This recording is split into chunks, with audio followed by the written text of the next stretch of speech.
special guest for today's conference.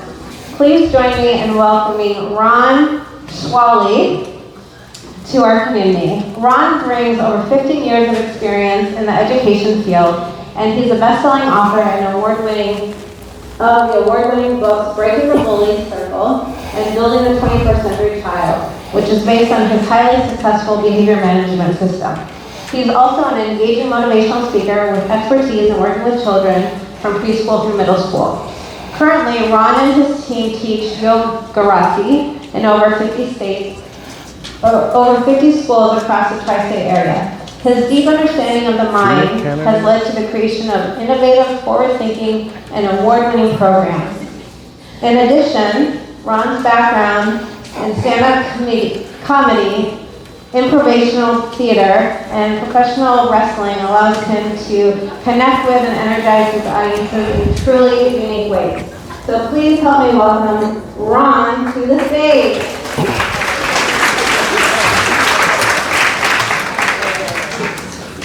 All right. Oh, let me see. Let me turn this on. Can everyone hear me? Yes. If you're listening, hands in the air. If you're listening, touch your nose. If you're listening, touch your ears. If you're listening, touch your toes.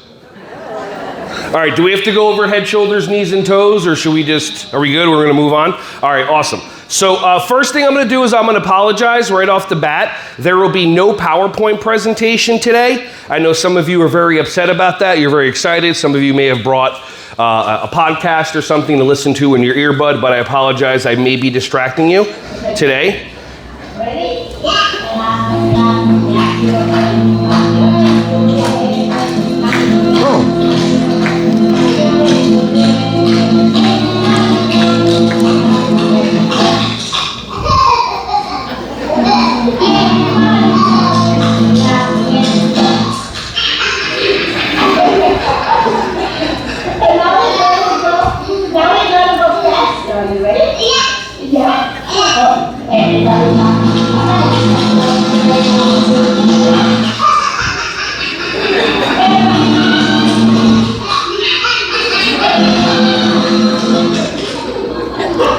All right, so two quick questions. Question number one, when was the last time you busted out laughing so much that you had no sound coming out of your mouth? At home with the kids or anything like that? Just think about that.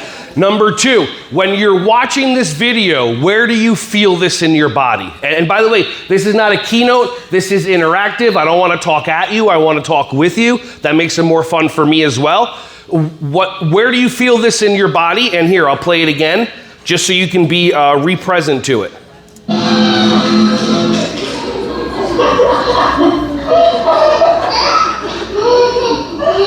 Where do you feel it? Point to where you feel it right now in your chest. How many of you, when he started laughing, you heard in your brain, aww? So aw is the sound of your heart opening. I hope to get you to have a lot of awes today.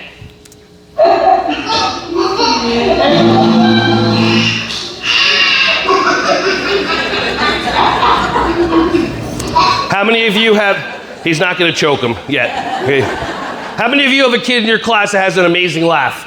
How many of you have a kid in your class that has an amazing laugh, but they laugh a little too much and now the attention's not on you, and your inner child's like, I'm going to shut that down. This is about me.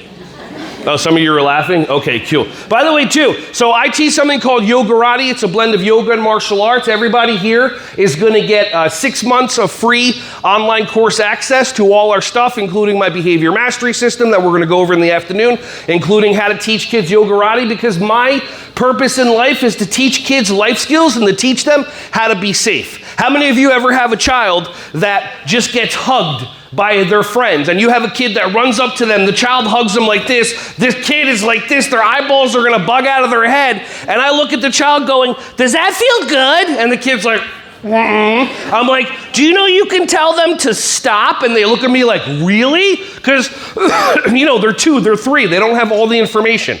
Put your hands out like this. This is your safe space. This is your private area, just like that. I'm glad no one did it while she had a cup of coffee. Actually, I'm not. That would have been awesome if somebody did like that while she had a cup of coffee. All right, cool. So this is your space. So if somebody comes too close to you, feel free, if you want to keep yourself safe, just to keep your hands like that. That's what I also teach the kids too, because Watch, and if you notice, our brain tells us one thing. Our brain, when this kid gets hugged, what does our brain tell us? Watch. So how many of you went like, "Aw, that's so cute"? Okay, how many of you felt something different? Raise your hand. And by the way, you can share too. You know, you can yell it out loud. What did you feel different? Liked it. You liked it? I like it now. Did you like it? Okay, so let's see what happens. Watch his elbow right over here. Watch what happens in 5, 4. You hear it? Off, just like that. I don't mind that. I'm okay with teaching kids how to be safe. I also want you to get that. Oh, is that what that buzzing sound is? Because that microphone's possible. Let's find out. Let's see if she shuts off the microphone. Is that one on right here? Oh, is this one? No. I know this one's on. Hold on 1 second. Garth, party on, Garth. Okay. Party on, Wayne. Party on, Garth. All right, so I want to warm you guys up. Now that we opened up our hearts a little bit, I want to warm up your bodies because your bodies are really important. How many of you have a spine? 2, 3, 4. Okay, got it. Take your hands, put them together like this. If you're drinking coffee, it's going to be a lot more challenging, but I promise you'll be able to drink coffee in a little bit. Now, you're going to tuck your chin, or for me, chins. So tuck your chin and or chins down, and elbows down, and I want you to breathe in. And now lift your head up, elbows up, and breathe out. All right, now ready? Breathe in, breathe out. Breathe in, breathe out. 3 more.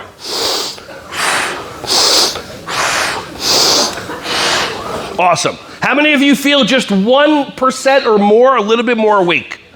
How many of you ever have any sort of spine problems or challenges, or you hear things cricking or creaking, or you hear one of your kids scream and you go like this and then this vertebrae goes that way? So warming up your body is super, super important.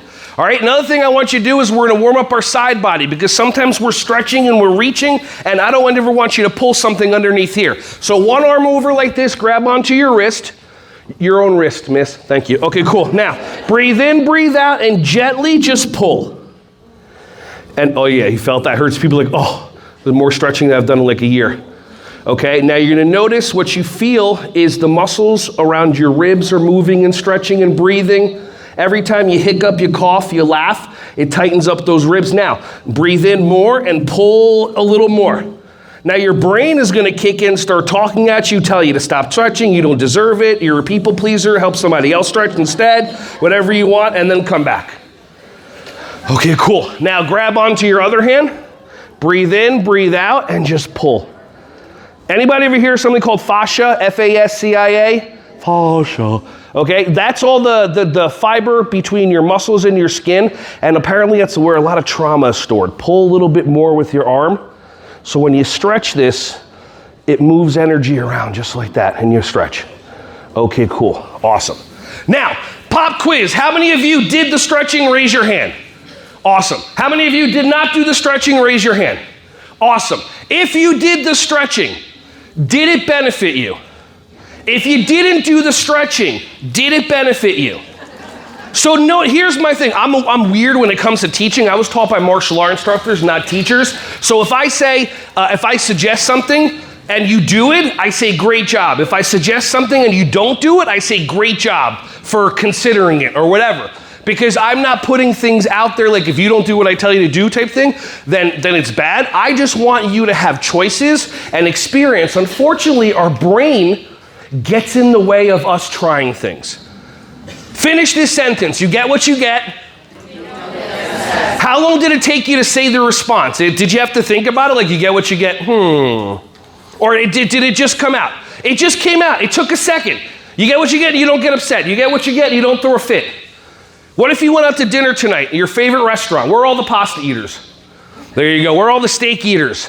Where are all the vegans? Oh, you would have told us anyway. All right, so you go to your favorite restaurant, you order your favorite meal. Everybody gets whatever they ordered, and the waiter puts in front of you a piece of tofu.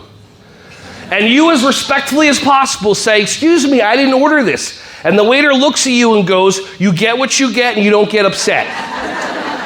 How many of you would be like, okay, and you leave it? Where are the people pleasers? The ones that would sit there and going, well, I don't want to really get anybody in trouble. I'm sure he really worked hard. How many of you would be like, no way? Absolutely. See, what I've noticed in life, I've been working in preschools for over 20 years. And what I notice in life is there's things that teachers say to kids that don't benefit the kids and they don't make sense. No, thank you. Anybody say that to their kids? No, thank you. No, thank you, Joey. And the kid's looking at you like, no, you're welcome. I don't know how to play this game. Like, what does that mean? No, thank you. No, like, does he learn anything about what he did wrong? What if you're driving and all of a sudden you get pulled over? Cop knocks on your window, license and registration. No, thank you. And then just goes and did you learn what you did wrong? No, you put the beer down fast enough, hopefully you didn't see it. Root beer, of course, I don't know what you're thinking.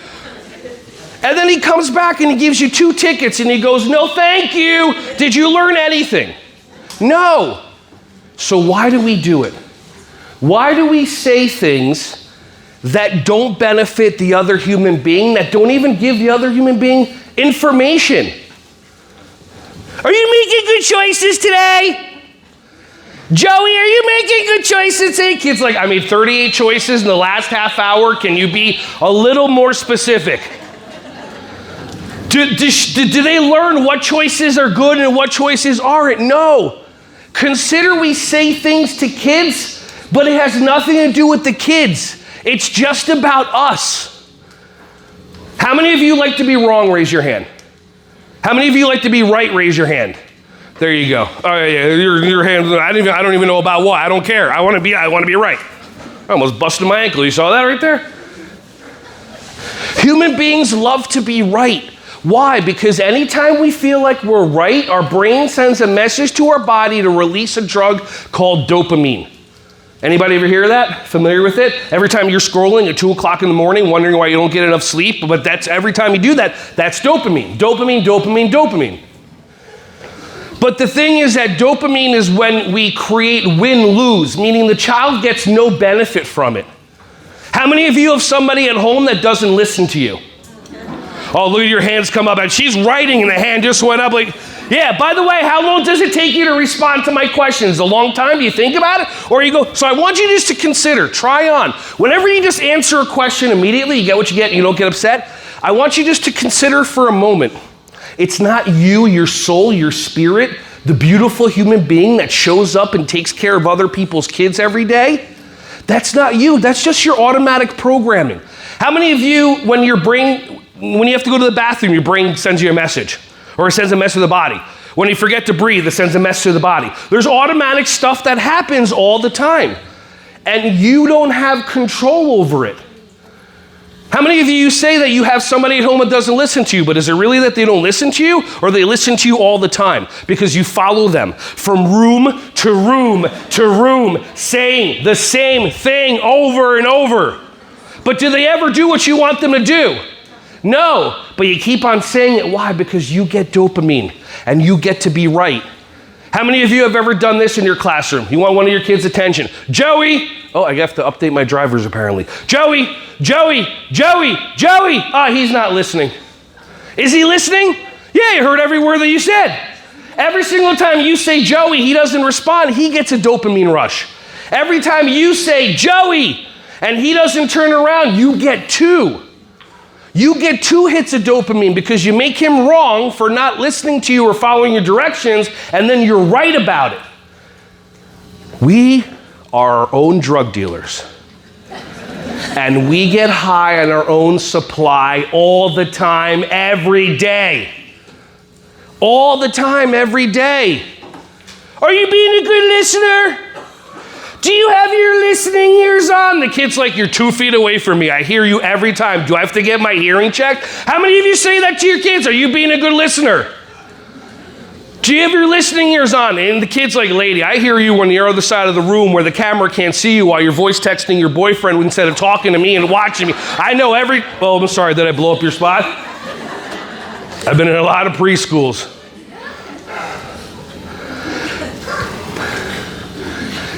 Listening, following directions, two different things. But somehow we've combined that in human language, never told the kids, and now it's their job to figure out our stupid language. Does that make sense? When you say to your kid, are you being a good listener? The kid's like, you just said, are you being a good listener? Do you need anything else? I can rattle off 15 different things that you said. But I want you to get some. If you say to kids, are you being a good listener? By the way, when you say things to the kids, like when you say you get what you get and you don't get upset, how do you say it? Do you say it like this? My dear. One kid's like, I want 5 more minutes on the computer. I want 5 more minutes on the center because in 20 years, this kid's going to be building something amazing. I want 5 more minutes. My dear, you get what you get. And you don't get upset, namaste to you. Do you say it like that? Or are you like, you get what you get, and you don't get upset? And you're thinking about your spouse. Do you got to understand what I'm saying? Oh, some of you like that. Other people didn't like that at all. Okay, so I'm just going to give you a heads up. This is the opposite of what's called professional development. So I'm going to apologize. There's no PowerPoint presentations. And I want you to kind of get a little bit of my sense of humor. Just giving you a heads up because I'm going to talk to you about things. We're going to play games. We're going to do stretching. We're going to do partner activities, all these different things. But I want you to really kind of get a feel for my comedy. So for example, how many of you have had kids in your classroom that have come in and they're super cute? And you look at that kid and you can tell a mom already put the princess or prince, whatever is there. You're like, oh, you're so cute. And then you see the little kid process like, cute. That's what other people say to me when I can get away with everything from them, right? Like ugly kids have to work so much harder in life to be able to get where, okay, cool, I'm just gonna let that one sit.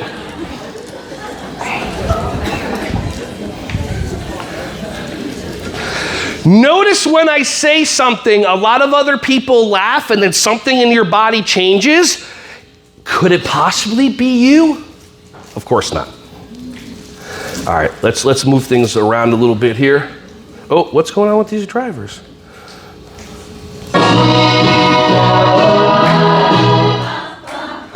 Nice. All right, let's see how everything's going. All right, cool, that was pretty good.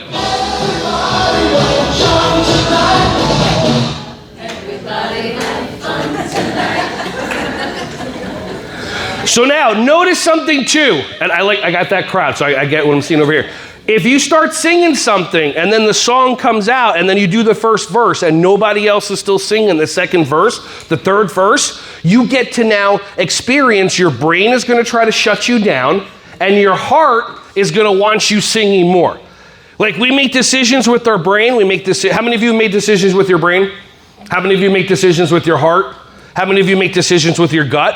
Yes, so there's all these decision makers in our body, but traditional education only has us really make decisions here. But if you can open up your heart more and then make a decision, like you get what you get and you don't get upset. Your heart is shut, your brain's being right. Whatever decision you're about to make is not going to benefit the child at all. But if there's a way you can access your heart and open it before making a decision, life is going to be more wonderful, and I'm going to show you how to do that in the morning. Let's see. There you go. Never meant to make your daughter cry. I'm sorry, Miss Jackson. I love this because you get some tables singing it, laughing, and other people are like. But 2 seconds ago, like we were doing like Wang Chung tonight, and that table's like, Wang what? Are you even allowed to see it? How about this one?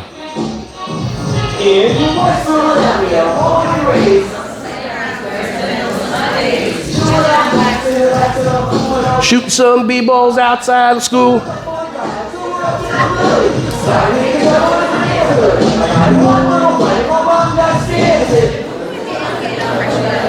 And then I'll slap Chris. Oh, I'm sorry. That too soon? Okay. Wait, now, some of these videos are kind of old. So the quality, so I'm going to make the quality a little better. Great, that absolutely did nothing. Okay, cool. All right, so we have a basketball game between a blue team and a white team.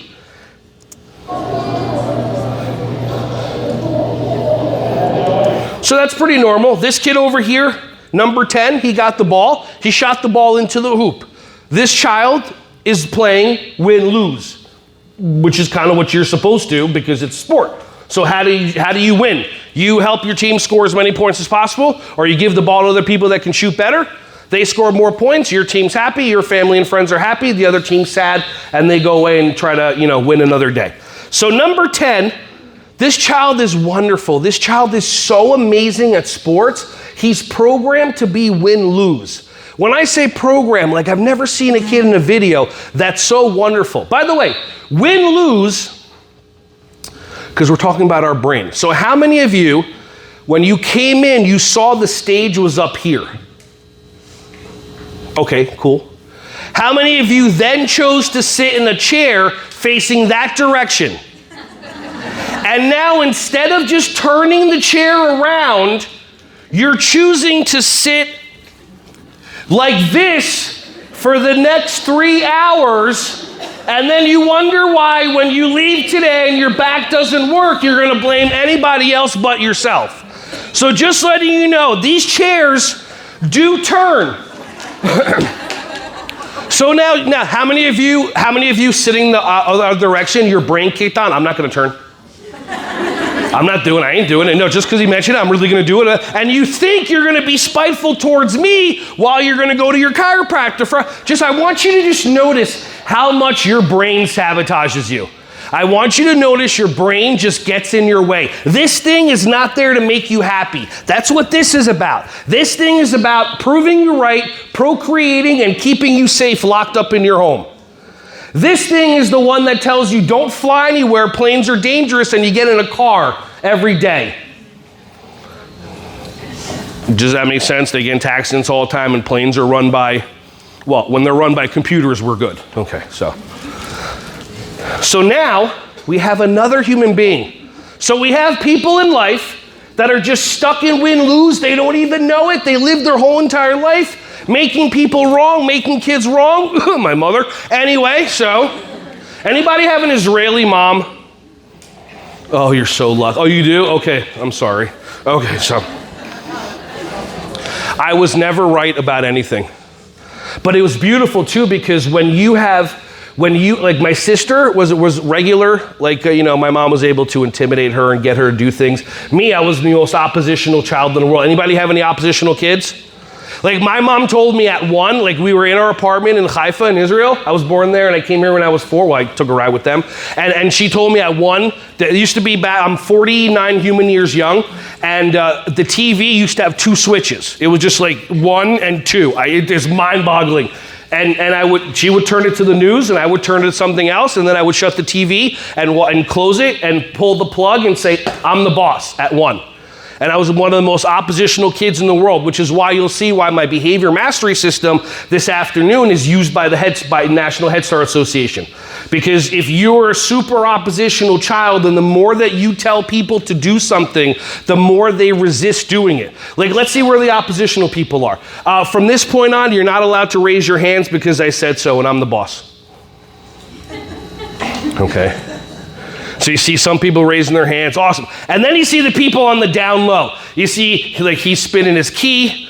Okay, so that's, I'm telling you, but now look, when you look at that, she just put her hands up to fix her hair, whether it was subconscious or not. But I see some people, they won't do it. Other people go like this, and then the people on the down low. And usually when you catch the person that's doing on the down low, that's when the inner child comes out, and they're like, yeah, I did it, you caught me. So there's people that are they're run by the inner child. They love to be oppositional. If I say, nuh-uh, see how much fun is that? Some people are like, that's not fun. Okay, you're not fun. But it's okay. Your brain's not fun. Your heart is fun. Your heart is fun. How many of you walked into preschool and you're like, I can't wait to see my kids, and years later it's like, can't wait till it's 6 o'clock. That's not your brain. I mean, that's not your heart, that's your brain. And all it takes is one thing. All it takes is one time where a parent that gets bullied by their boss runs up to the teacher, asks them a question they know they don't need an answer to, so they can run to the director to tattletale on them. And if the director says anything other than I'll look into it and takes the parent's side and then has a conversation with the teacher, that teacher goes, oh, you don't trust me? You don't believe me? The inner child is hurt. It shuts off. Love is gone, but they're still showing up for 5 or 10 years. Because that's how the body works. We don't realize that at that one parent that tattled on us, we accidentally shut off our love for them, but we don't realize we do it across the board. So if you catch yourself being stuck in certain patterns, just consider you can break out of them. Like this kid over here, number 50. Number 50 could turn around and shoot the ball into the basket, but he's on a different mission. How many of you feel that already? Yeah, right there, right? Immediately. Oh, see, here's the thing. If you can figure out ways, and I'll show you a bunch of them, if you can figure out ways how to keep on opening this up, if you can figure out ways how to have awe moments all the time, if you have a little kid in your classroom that laughs like that kid earlier this morning, and you let them keep laughing instead of your brain shutting them down going, I don't want these kids to get too riled up. I don't want them. I'm not going to be able to bring them back. Yeah, that's your brain sabotaging you. By the way, is your brain having fun when it does that? Are you having fun during the day? No, you can go back to having fun. And it's accessing this. So now feel right now, number 50 is going to help number 0. Remember how there was a kid behind him? There you go. Where'd he go? Okay, there he is. He little. This kid, number 0, eventually is going to get the ball into the hoop with number 50's help.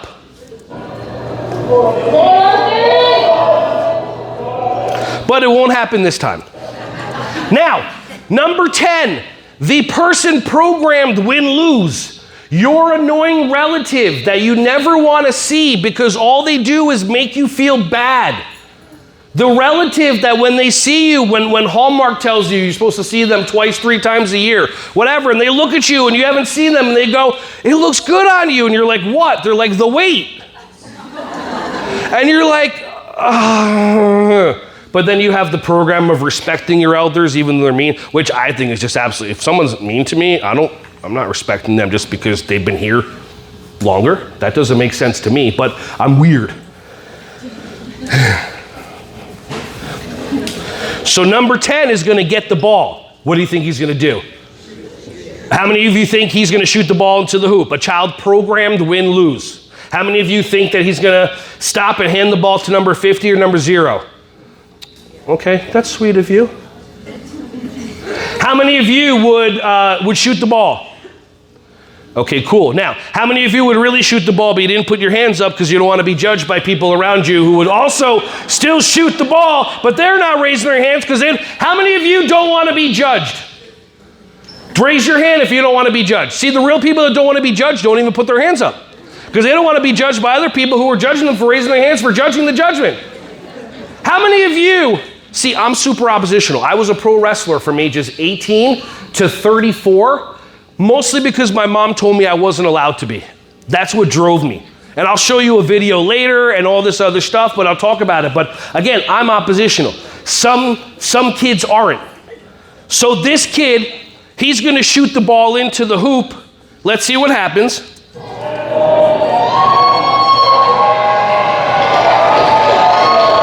So he doesn't make it. So now number 25, he gets the ball. What do you think he does? He passed it to 50, yeah.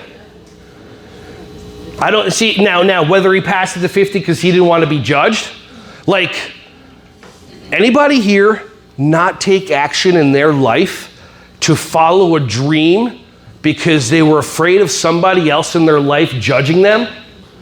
Anybody here told to grow up and they did it? I'm so sorry. Anybody ever hear the words, these are some of the worst words that I ever heard, that none of these words affected me and they destroyed my sister. The words were, if you can't make money doing it, you shouldn't do it. How many of you stop singing, stop drawing, stop dancing, stop performing, stop doing all this stuff they used to do as a little kid? Your inner child was fully self-expressed, but no, because money, because numbers. It's really what money is. How many of you haven't taken action in life because somebody that used to be on the planet is now off the planet? They're gone. But you are not taking an action in your life to start something because the voice in your head, your brain goes, oh, if they saw you, they would what? What was it? Roll over in their grave. I'm here to tell you it's impossible. You know how tight graves are? It's like this. You can't roll over this way. You can't do that way. They're half bones and a hair. Are you serious? Okay, so now, by the way, if you're a little uncomfortable about that, that's fine. I want you to be uncomfortable instead of just going through your normal stuff. So just consider putting your life and your happiness today at stake. Steak. Consider for a moment, if there's a thing that you used to love to do, consider starting to do it just to do it. And then accidentally, if you're really good at it and you happen to throw it up on YouTube or Instagram, you may accidentally get tens of thousands of followers and then have YouTube and all these people and people send you money. But that's just that's accidentally. That just comes with it. Whenever you follow your dream, whenever you vibrate in being authentic, it's amazing what the universe throws back at you. By the way, don't believe anything that I say, please. Don't believe a word that I say. Look how I'm dressed. This is absolute insanity up here. But if your brain or your heart hears something, you're like, okay, I'll consider, maybe I'll sing again. Maybe in the car I'll sing. I haven't said, maybe I'll dance. Maybe I'll sew. Maybe I'll how many of you, anybody do martial arts as a kid? And then you haven't done martial arts in a long time? Well, you know how much fun it is as a martial arts as an adult? You're so much stronger. You can hit pads, it's awesome. Just throwing it out there. Okay, back to number 25. Back to your regularly scheduled programming. Okay, now, how many of you feel that already? You feel the awe starting? Yeah. By the way, you're gonna have access to tools and power to be able to get yourself in 5 or 10 seconds into your heart as much as possible. You're gonna have it all day. The problem is your brain's not gonna want you to do it because then the brain doesn't get to be right. So watch number 10. Watch his reaction. Does he have a choice in the way that he responds the second number 50 moves? Do you think he has a choice or is it an automatic mechanism? Watch. You see that? Was it a choice? Did his brain go, oh, no, ball! But that's how some people are. How many of you, if that person's at your table right now, don't point at them, but how many of you know somebody in life that loves to be right, loves to make other people wrong? Yeah, and it's okay. See, the way things work is you start as a child, you're full of love, and then people convince you to stop using your heart, get a job, do this, do that, don't follow your dreams, your heart closes, and your brain goes into autopilot. And unfortunately, some people's brains have been running their bodies in autopilot for decades. So that's why you react like that. You ever have somebody, if there's a piece of paper on the ground, like there's two types of people. By the way, these are evaluations I'm going to ask you guys to fill out during the break or during lunch or whatever, and you totally don't have to. But anybody ever know a person like this? If there's a piece of paper on the ground, the person will be like, this was my mom. Okay. By the way, how many of you have already taken my mom's side? How many of you have taken my side because you had a mom like that? Did you have a choice about it, or is that your brain already doing that? You see how much power you don't have because you're done. You can't even consider my side because you've picked a side, and that's a challenge in life. How many of you know somebody, there's a piece of paper on the floor, they would walk by and you're like, that doesn't belong there. But then 2-3 minutes later, they come back, or even more, because all they're doing is they're thinking about that piece of paper. You know, that has a spot for everything has a spot. Why don't you put that away? Why? And then like, how come nobody's cleaning? Why is everybody disrespectful? And then another teacher would walk by, be like, okay, cool. Hi, Miss Susie. And they would just go. And Miss Susie's like, where did you do that? And it's not real. Bless you. It's not real. This is just programming. All right, I'm going to be quiet now. By the way, could this kid on the other team run over and knock the ball out of his hand? Does he? No, because he's aware that there's win-win. Could Zuckerberg Jr. over here run and knock the ball, Facebook or whatever, could he knock the ball out of his hand? He could, but he doesn't. Imagine an environment where everybody is about win-win. Imagine an environment where the parents of your kids, the grandparents of your kids, and everybody at your school was just focused on win-win instead of being right. I'm saying imagine because it's never going to happen. But I'm saying just like imagine. Like imagine. It's nice. I say that like that so some of you oppositional people, I'll show you. I'm going to open up my heart and have the best classroom. Ha ha. Yeah. How many of you are oppositional? Raise your hand. Good for you. Okay, cool. All right, I'm going to be quiet now so that notice what happens. Ready?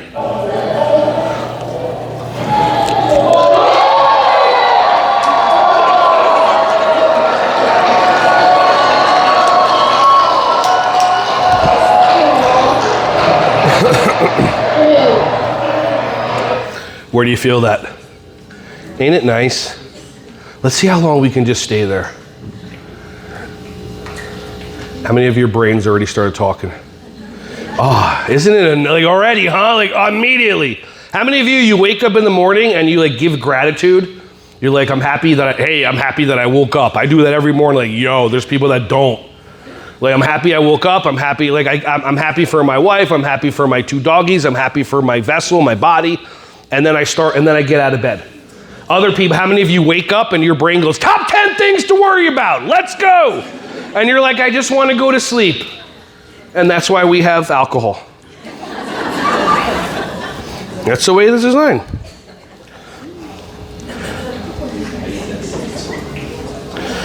How many of you, by the way, like we say the things to the kids, like you get what you get and you don't get upset. We say all these things. Are you being a good listener? Are you making your choices? You get what you get and you don't get upset. What did I tell you? What do we talk about? These are the only human beings that run up to us every time they don't see us for 5 minutes and lose their minds. Think about your kids in the morning, how they see you. Think about when you step out from ratio in 2 minutes and you come back. How do the kids act? Kids that love you, they run up to you, they act like what? They haven't seen you. Yeah, they haven't. What other creature on the planet acts like a preschooler when they haven't seen you? A dog. A doggy. Yeah! Kids and puppies are the same thing. You got to train them first, and then you teach them. So, anybody ever hear of a show called Portlandia? Yeah. Okay, this is one of my favorite clips. What if you started when you went home, what if the significant other that you live with treated you that way? Is this healthy, the way we are? I feel like we give more love to Toby than we do each other. Even just physically, like I'm just so much more comfortable, like touching him. You don't mind if I have that kind of attention. Okay. Oh, so good to see you. I guess. Aw, did you do the dishes? What a good boy. Cookie. Oh, easy touch. Wow, Claire, this is great. Thank you so much. Come here, come to bed. Oh, this is great. It's so comfy like this.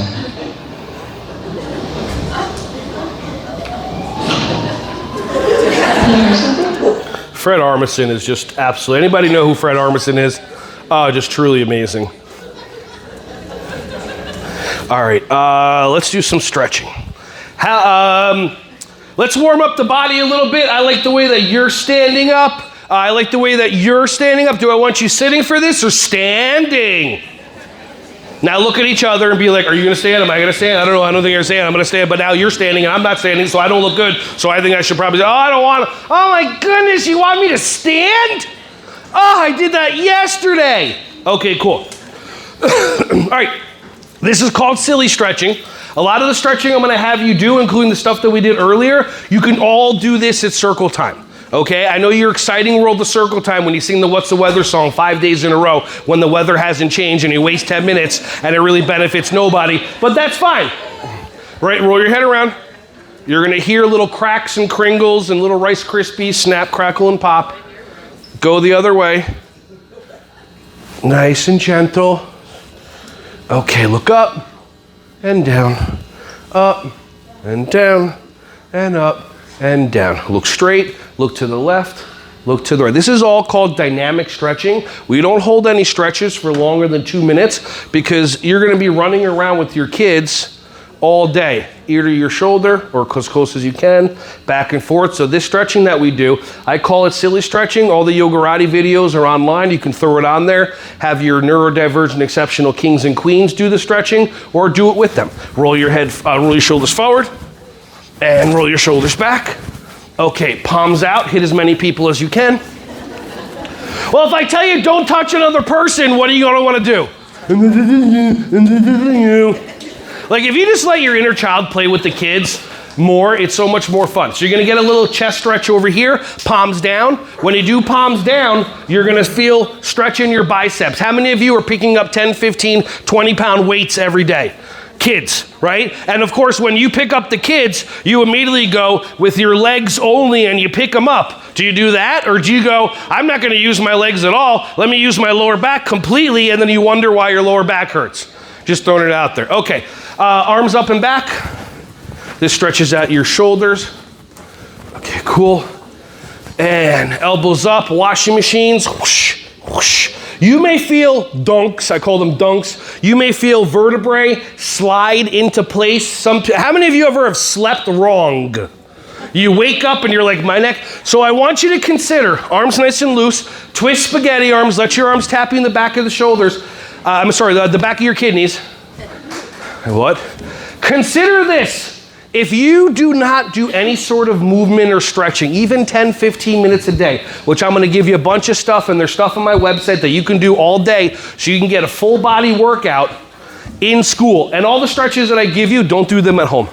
No, that's when you have your private time. As soon as you're getting paid, come in, start stretching, do all that stuff. 100%. Okay, make a rainbow this way. Everyone go, ha, ha, ha! And you want to feel this stretching from here all the way down. And then with the kids, I go, what's so funny? And then I go, hee, hee, hee. Why are you laughing? And I'll go, ho, ho, ho. Am I allowed to say Santa Claus in here? I go, hey, who are you, Santa Clauses? And then I'll go like this, I'll go, hoo, hoo, hoo. And they'll go, and I'll say, what are you, a bunch of owls? I don't give a hoot. But I like music. Okay, cool. All right, now we're gonna stretch out and warm up our knees. Because anybody ever tear meniscus, ACL, PCL, MC Hammer? Can't touch us. Okay. How many of you, when you go to a gym or anything, you do your knee exercises and your ankle exercises? No, you don't. And then you wonder why you get little micro tears, and when you have to twist to a kid this way or turn that way and something rips. So just warming up your knees is gonna make a huge difference. So try to get your feet together and just little knee circles like that. And same thing you felt with your back, you just may feel a little like that. And now go the other way. No, miss, we have our knees together. We're not doing this. Okay, so knees together and just, again, we're not doing this. We're not doing this. We're not making anything clap, okay? What we're doing is just moving things back and forward like that. Awesome. Okay, now, by the way, unprofessional development. Just remember that. Okay, and now let's have you just rotate your ankle. Actually, I'm gonna have you do something different. Have a seat. How many of you feel even just a little bit warmer? Okay, good. Now, what I don't like is watching a teacher play in the backyard and all of a sudden that teacher's chasing the kids and then, you ever had that happen? You ever been walking and all of a sudden you roll your ankle and you're looking behind you for the nothing you tripped on? How many of you do your ankle exercises? You don't. And then you walk, you do? Do you do yoga or Pilates or Hu Flung Poo or anything like that? Okay, so what I want you to do is very simple. We're just gonna warm up and strengthen our ankles, okay? So with your foot, if you can put it up here, and this is all you're doing. And this is it. You may do it 2, 3, 4 times, you'll feel nothing. How many of you, you're on your 9th or 10th one and you're like, ow! Like I'm actually feeling something. Now go the other way. 1, 2, 3. Now I'm a big boy. I'm ex-pro wrestler. I'm probably clocking in at about 325 right now. If I didn't do my ankle exercises, I wouldn't even fathom how many times I'd be spraining things. Let's do the other side. Same thing. Could you do this in your classroom? Could you do this at circle time, sitting crisscross applesauce, or however best you can sit crisscross? Other way. And it's crazy that even like when I used to do personal training and I used to train athletes, they wouldn't focus on the knees and the ankles and the neck and the wrists. They would focus on just the big things, and it was very interesting. And then you get a lot of injuries. Okay. Do you want me to take a break halfway through? Okay.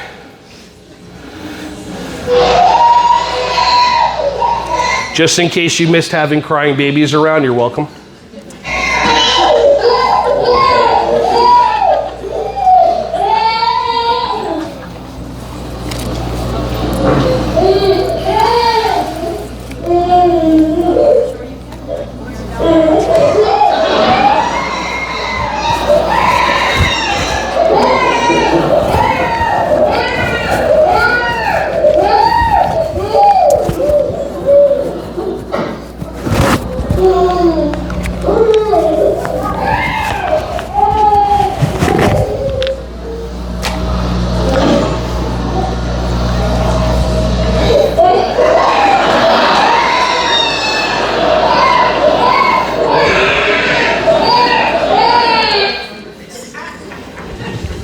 What's wrong? What's that? Nobody's giving him any attention. How many of you feel no one's giving him attention? Okay, absolutely. How many of you like attention? Raise your hand. How many of you like attention and you know exactly how to get attention from your kids or your significant other? How many of you, your brain goes into, well, they should know I need attention? Yeah, they should know. Do they know? Maybe, but they should. So I make them wrong, and I'm right, but I still don't get attention. Then I make them more wrong, and more wrong, and more wrong, and more wrong. Instead of just going, I need attention! Like how many of you have kids that you know need attention all the time because whatever reason, they don't get attention at home? Absolutely. Now, you can either have your brain kick on going, well, not everyone gets attention their whole entire life and blah, blah, blah. Great, you're right, they're wrong, they don't get anything out of it, you get dopamine. Or you can actually ask the kids who wants attention. So for me, I have kids that need attention all the time. So right now, I grew up in Jersey, came down here December 2019, right before the pandemic happened, moved to Davie, and now we live over in Fort Lauderdale where we teach at a preschool over here with the kids. And we've been there for about 3 years, and I always have kids that step up with leadership. I have kids that just show me that they are so much more beyond the other kids. Now, how many of you would like to believe that all kids are equal? Raise your hand so we can look at you and go, aw. And then how many of you live in reality and there's just people that they're, see, my wifey and I, we go to wrestling shows, we go to different events, and they have a kiss cam, you know, sometimes when it's an adult thing, and then they have a dance cam when you go to family events. So it goes to commercial, 2.5 minutes. The dance cam goes to one family. The dad looks at the daughter and goes, look, Yerk. And the daughter looks around. She sees 20,000 people looking at the Titan screen or whatever. And she's like you're going to see Isabel, one of my queens. Then it goes to somebody else. And the mom's looks at the boy. Look, you're on the screen up there. The kid looks up, sees all these people looking at them, and dives behind the mom, never to be seen ever again. That kid doesn't want attention. Sheldon Cooper doesn't need attention. If you know, how many of you do not know who Sheldon Cooper is? Okay, from Big Bang and from Young Sheldon? Yeah, there's some kids that don't need attention. That's fine. There's other kids that thrive on it. I need attention all the time. All the time. Because I didn't get attention at home. I had 2 ex-military Israeli parents. There was no attention. My dad worked. My mom yelled at me to get good grades, even though I hated school. How many of you hated school growing up? How many of you stared out the window going, why do I have to learn this?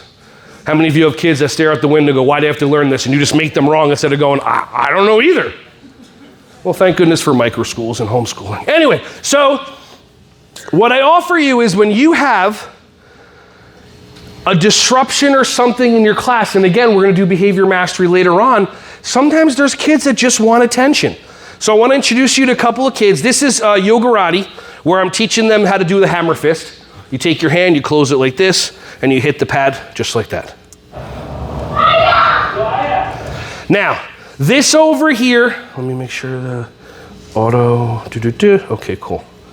Wow, no change. All right, so this early childhood, 24-month-year young child is Sienna. Sienna loves attention. This over here is, you can't see her, that's Abigail. Sienna is the queen, and Abigail is the princess. How many of you have kings in your classroom? Like a boy that runs everything, or a queen? Now, so your brain might go, well, I have 3 kings. Do you really have 3 kings, or do you have 1 king and 2 princes, AKA copycats? Yeah, you just clicked in, right? Yeah. And have you ever had it where the king was absent one day, when the king was absent one day, and then one of the princes realized what was happening, and they're trying to get the kid's friends or whatever? Oh, it's awesome. If you can step back and just get that there's kings and queens in your classroom, you're the Khaleesi. Do you know what that is? You're the empress. Khaleesi's in charge, she's in charge of all the kings and queens. It's awesome if you really get the power of some of your kids. The normal, boring kids, they're going to do whatever you tell them to do, and that's totally fine. They're going to go to elementary school. They're going to go to middle school. They're going to go to high school. They're going to go to college. They're going to get a job. They're going to die. That's totally fine. And then there's going to be people that take on life, and they take on things, and they're extravagant, and they're wonderful, blah, blah. But the people that don't take on life kind of sometimes also don't help. Like if you have a child that loves to sing, loves to perform, but you growing up were shut down to stop singing or performing, your inner child and your brain are not going to let that child be successful. But if you access your heart, both of you are going to sing on America's Got Talent together if you want. Okay, so back to Sienna. So when you do a hammer fist, you take your hand, you close it like this, and you hit the pad, or when I teach kids about bowling, you gently place it on somebody's nose multiple times until they stop hitting you. I have this weird thing about keeping kids safe instead of the fake world of use your words, because, I live in reality. Now, over here is Isabel. Isabel is 4. She is the queen of just everything, but you'll see. So, Sienna needs attention. She's hitting the pad with her hand open intentionally on purpose. She knows how to do a hammer fist. She's broken a board with a hammer fist. So she's just doing it to get attention. Do I want you with your hand open or your hand closed? Closed, no. But then you see what she did. She had her hand open again. Is that what it is? You want attention on your hand? Okay, Sienna. Everybody look at Sienna. Everybody say hi, Sienna. So now what's happening is the attention she's getting, her dopamine receptors are flying off the roof. Everybody is looking, just like you're all looking at me and my inner child's going, I'm the coolest. I'm feeding off you. Anybody ever see a show called What We Do in the Shadows? The comedy vampire show, and there's like an energy vampire? Yeah, that's kind of like me. Like I feed off of people laughing. Knock, knock. Boo. Don't cry, it's only a joke. All right, I didn't get a good dose right there. How about this? Knock, knock. Hatch. Bless you. Okay, so now I feel a little bit better, so I'm going to move on. Okay, how many of you can see your kids in what I do? But if your kids can break out of the norm and create successful, insane careers where they don't have to do normal, boring stuff, imagine the life that they're going to lead. And make sure you get 10% for everything. How many of you have kids they're going to be in the WWE? How many of you have kids they're going to be gymnasts, they're jumping off, acrobats, all that stuff? And by the way, like WWE main training center is like 2 hours that way, so just send them up north, go to Orlando. Okay, Sienna, do something silly. Okay? All right. So then Abigail does what she does. You want a little more? Okay, everybody look at Sienna. And Sienna, do something silly. Go. Okay, keep going. Okay, and 3. Who else wants to say it? Okay, you go. Do something, everyone's going to look at you. Go. Okay, good. Keep going. Hold on. She's not done yet. Keep going. Okay, are you done? All right, everyone say it now. Who else needs attention? So how many of you could see this possibly working? How many of you, your brain is already making up stories, even though you just heard this now, you haven't tried it, but your brain's already telling you how it's not gonna work? Be honest. Yeah, is your brain helping you? No. What could go wrong? Who wants attention? What could go wrong? Everyone stands up wanting attention, okay? How many kids do you have in your classroom? 14. Would, knowing the personalities of your kids, would all of them stand up, or would it be less? Probably a little less. A little less? Like how many do you think would systematically want attention, everybody looking at them? 13. Okay, good. Awesome, love it. But how many of you spend so much time with the kids that need attention trying to get them to do something else instead of just giving them attention for 30 seconds? Figure out what 13 times 30 seconds in, add 5 seconds for transition time. Maybe you'll use 6 minutes up of your day and then your whole entire morning will be so different. And then, what if you have kids, instead of throwing something, causing ruckus, a kid comes up to you and goes, I would like attention. Cool. And then they stand there and for 10 seconds they do whatever it is. I did that one time with a group of kids, and I had 7 kids doing all these different things, silliness, and then I got to Xavier, and Xavier started telling me knock-knock jokes. And my brain for a second stopped because it was weird. It was like, wait, you're supposed to be dancing. I'm like, oh no, you just want attention. So I let him say some knock-knock jokes, and then I gave him some other jokes back. Because if I can get an Adam Sandler or a Chris Rock going, so in 15, 20 years he thanks me and puts me in the front row at Netflix specials, absolutely 110%. Everybody take a deep breath in. Breathe out. Breathe in. Breathe out. Okay, now take your tongue, put it behind the back of your bottom teeth. Like that, okay? Now, repeat after me. We're gonna do the Princess Bride test. Make sure that your tongue is a proper positioning. Repeat after me. Wav. True wav is a magical experience. Everyone say M.Ed. Okay, if you sounded like me, your tongue's in the proper position. If you have no idea what we're doing, immediately you should go home tonight and watch The Princess Bride, only if you like comedy movies. So with your tongue behind the back of your bottom teeth, suck in air through a straw. And breathe out. One more time. Tongue behind the back of your bottom teeth, suck in air through a straw. And breathe out. What do you feel when you breathe in?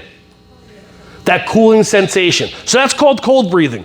What you can do is you can take a cold breath or two to trick your body into calming itself down. And that's one of the things that we can do, because having fun is awesome, but if you can't if you can't calm yourself down, it becomes more challenging. So, any of you ever seen this video? Okay. So later on in the afternoon, we're going to talk about behavior mastery, and part 1 of behavior mastery is called the pattern interrupt. And it's designed to get all the kids' attention immediately. No more Joey, Billy, Susie, what did I tell you? 1, 2, 3, eyes on me, sit on the rug, can you come over here, blah, blah, blah, blah. And then the teacher's exhausted and it's Monday at 9:35. That doesn't work for me, it doesn't work for you. So what I have people do is they do a pattern interrupt. I'll give you an example, like singing a song is a pattern interrupt. If I want to get my kids' attention, if I'm working in a classroom with another instructor, we have 20 kids. I've done assembly programs in front of 150 kids. If I want to get a kid's attention, I'll just start going, row, row, row your boat gently down the stream. And what do the kids start doing? Merrily, they just go right into it. Doesn't even matter. Old MacDonald had a farm, E-I-E-I-O. And on the farm he had a cow, chicken, E-I-E-I-O. Okay, with a moo moo here and a cluck cluck there. Here a moo, there a cluck. I don't really give a old MacDonald had a farm, E-I-E-I-O. How many of you said a bad word in your brain and laughed? How many of you said a bad word in your brain and somehow put any of that responsibility on me to make me wrong? Cool. That last part is all imaginary. You said a word, chose to get upset about it, and then got mad. That makes you responsible. Have you heard that? I'll play the video, but I was real quick. We're talking about movies. I was watching this I was watching this awesome documentary. It was about a boy, 15 years young. He wanted to be a scientist. Incredible. He got bitten by a radioactive spider. And then he started shooting webbing out of his hand. And he had this thing with this guy, Dr. Octopus. Okay, it was Spider-Man. All right, so notice how you get. Oh, I said it's an educational documentary. Like, okay, it's Spider-Man. But in the movie Spider-Man, what's the thing that they say all the time, every time they remake it? With great power, we're the Marvel fans, comes great responsibility. So Spider-Man, you have no idea. You have no idea how wonderful and how important that phrase is. With great power comes great responsibility. How many of you want to be powerful in your life? Yeah, okay, all three of you, absolutely.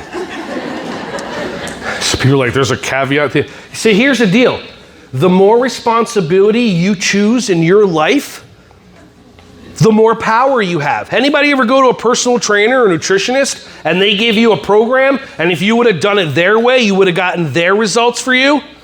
But you didn't do it their way, you did it your way like you do all the time. Well, 4 cheat days a week is fine. And then you wonder why a month later you haven't lost any weight. And of course, who do you blame? Them. That trainer doesn't know what he's doing with his chiseled jaw and his Hawaiian buns on his stomach. What do they know? I'm gonna have another root beer. So the more responsibility you choose to take on in your life is just how much more power you have, how much more happiness you have. If you believe that other people make you mad, you choose to put responsibility on everybody else but yourself. Anybody have a Tammy Tattletale? How many of you have a Tammy Tattletale? Why does Tammy Tattletale? To get what? Attention. What if we actually ask Tammy, do you want attention? She might stop being a rat. I'm sorry, Tattletale. Okay? Sorry, whistleblower, whatever you call it when you become an adult. Okay? But here's what's interesting. So I used to be in the preschool classrooms, I would watch interactions with the kids. So I love to see which kids would love to get more attention from other teachers. So I would have there was one time this girl, Tammy, her actual name was Tammy, she went up to the teacher and she said, Joey called me a poopy head. Now Tammy has 2 teachers. She has the teacher that's open with her heart, super joyous and wonderful, and then she has a teacher that checked out a long time ago, and she's not, and we don't know why. She just checked out, whatever, but she's still there, ratio, super important. So the one teacher, Tammy goes and she says to the one teacher, Joey called me a poopy head, and the one teacher goes, Joey, stop it. And that was it, but Tammy didn't get much. So Tammy goes to the other teacher that's still present, and she goes, Joey called me a poopy head. And then that teacher who's present stands up, looks around and goes, Joey's not here today.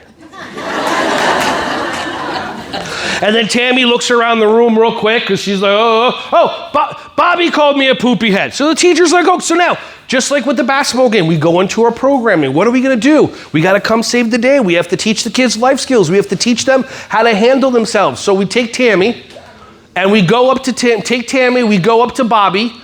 And what is something we possibly might say to Tammy? Tammy, tell Bobby what? Say that again? I don't like it. I get that. Okay, I statements. What else? Tammy, tell Bobby how he made you feel, right? So then Tammy goes, you made me feel mad and you made me feel upset. And then Bobby's like, I'm playing cars over here. What? Like, I didn't even do anything. And then the teacher's like, what do we say? And then say you're sorry. And Bobby's like, okay, I'm sorry. Like, I don't know. And then they walk away. So there's lessons that are taught. 20 minutes later, Tammy needs more attention. Jennifer said I'm not invited to my own birthday party. And the teacher goes, well, I didn't get an invitation either. I don't know, we're gonna have to crash it or something. You wanna be Owen Wilson or you want, okay. So the teacher's like, I'll take care of it. And what does she do? Tammy, let's go. And Tammy goes up to Jennifer, and Jennifer is smart. Jennifer, you'll meet a Caitlin in one of my old classes that this kid's intelligence is absolute. She knows all the programming. Jennifer's like, oh, what? Hold on a second. Girls, 1 second. I'm sorry. Oh, wait, what? Oh, okay, so I have to wait for my turn. Because she knows the secrets of language. She knows that as long as you say sorry and you put a sad face emoji, most human beings will let you get away with anything. Some of you are thinking about people in your life that have said, I'm sorry. Like, no, you weren't. So then Jennifer goes, I'm sorry I said that. Now off with you. Okay, whatever, you know? But here's the interesting part. The teacher tells Tammy, tell Tammy how she made you feel. Tammy's like, you made me feel bad, or you made me feel sad. Jennifer's like, I'm sorry, and whatever, it's done. Now, there's 2 programs that the teacher is teaching the kids and everybody around. Program number 1 is super obvious. All you have to do is say what to get out of anything? I'm sorry. How many of you say I'm sorry to a cop when they pull you over and you mean it? No, I'm sorry that you pulled me over. Now when you leave, I need to speed an extra 10 minutes just to catch up, right? By the way, weren't you speeding when you caught me? Anyway, but there's another programming that took me a while to understand as I worked in different preschools, and I would hear this all the time. What's the program? What is the teacher teaching Tammy, Jennifer, Bobby, and all the other kids in the room that can hear what's going on? What's the programming? And a lot of our brains aren't even going to want us to even get it, because you'll get too powerful if you get it. You won't be a victim of your brain as much if you'll get this. What do we teach the kids? So, what's that? By the way, you can yell something out no, please. Say that one more time, super loud, please.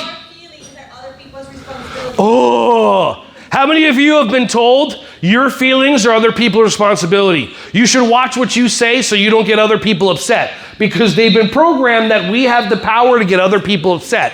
That's not reality. No one, here's something that I want you to take on and see how fast your brain shuts you off, distracts you, opens up your phone. No one has ever made you mad. No one has ever made you sad. By the way, don't believe anything I say, but if something resonates, think about it. No one's ever made you mad. No one's ever made you sad. No one's ever made you jealous. No one's ever made you upset. That's not how the brain works. The brain hears words, processes the words, gives the words meaning, and then we react in a second. How long did it take you when I said you get what you get and you don't get up, and what? It took you half a second. All that stuff that I said you get what you get, and you immediately in half a second said, and you don't get upset. Your brain heard the words, processed the words, gave the words meaning, and then reacted. So if you've been taught your life that he made you mad, you're just being taught to be powerless. He never made you mad. She never made you jealous. You make you mad. You make you sad. You make you upset. You make you hear this conversation and want to immediately get up and get out of the room as fast as possible. That's sometimes what happens. So just consider for a moment and for the rest of the day that you are the only person responsible for your life. You are the only person responsible for your happiness. But that's great, because you get to now take all that and jack it up 1,000 times, because you're the only one that can make you happy. Does that make sense? So we're going to do something a little bit differently before we take the break, and I want to watch the video first, but let's see something here.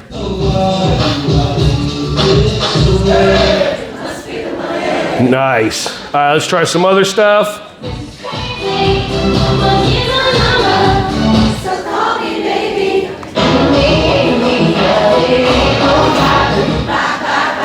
I'm going to mess with you. This time, don't move your hands. And also, that counts too.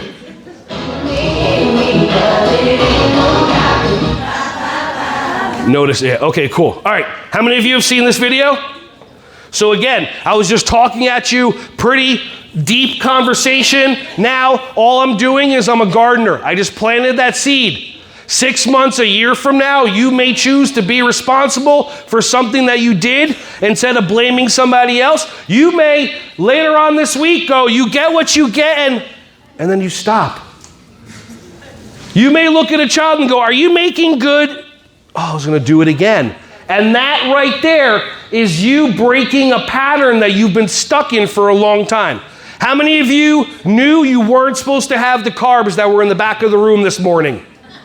How many of you knew you weren't supposed to have them? You looked at them. You made yourself wrong for the carbohydrates in the back. Dopamine. Then you put one on your plate. Dopamine. You're right about being wrong, and then you put it in your mouth, and then you see how this system just goes and goes? And that's what happens when you don't have joy and happiness and love and connectivity all the time. We still as humans want to feel. So if we don't have love and joy and happiness, we go to other emotions to feel. So let's try to stay more in love and happiness for the rest of the day, and you're going to get to choose to be responsible. And one of the ways I do it is just by watching videos. Not for Duncan, not for Cadence. I mean, I'll always play with it. I'm not a bad mom. I'm not a jerk. But in all honesty, at the end of the day, it doesn't go in the toy box. It goes in my room. So here we go. I gotta take my glasses for it. Anybody seen this already? Okay. Oh, naturally. Okay, here we go. So, yeah. Now watch when my mouth actually moves.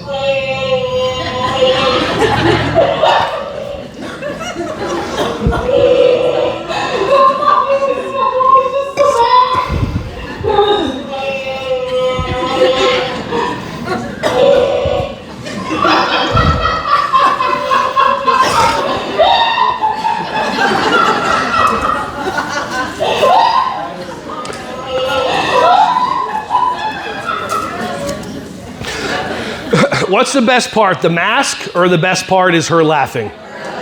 So this is called a pattern interrupt. You're interrupting a pattern. You're interrupting a pattern that's going on. So I would like to try a pattern interrupt with someone.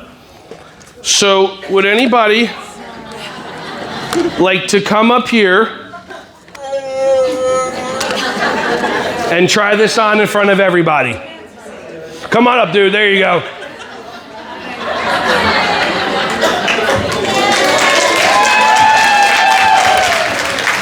How many of you wanted to raise your hand and your brain got in your way? Yeah, did that help you? Like, do you get, how you doing? Ron, nice to meet you. Do you get that if your brain didn't let you raise your hand to get this mask or to come up here and do it, what else in your life is your brain stopping you from? You don't care, you just want to see him put this on. Okay, I'm gonna go. Here, so when you put it on, if you put your jaw right there, I cleaned it, I gave it a little hak too before. So you put your chin right there and then you do it. Can I borrow the microphone?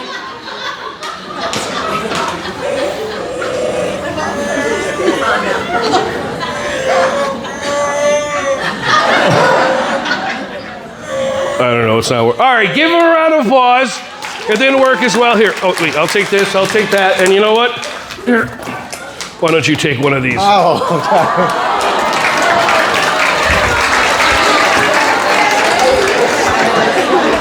5 minutes. Okay, now, how many of you, ready? How many of you, your inner child went, well, I would have raised my hand if I knew that I was going to get a mask? That's not fair! How many of you teach your kids about fairness? Why? What's fair? Nothing. That's not fair. Yeah, well, you got to work harder because you're shorter. That's it. How many people know 6-foot people in the NBA? Yeah. They work harder. That's it. Fairness is a way to alleviate yourself of the responsibility that you may have to work harder than other people because there's people that have advantages over you. And that's the bottom line because Stone Cold said so. All right, so let's finish up and then we'll take a little breaky poo. How much time do you want for break? 10 minutes? Something like that? Okay, cool. Now, I want to talk to my people pleasers out there. Yep. Let's interrupt the pattern real quick.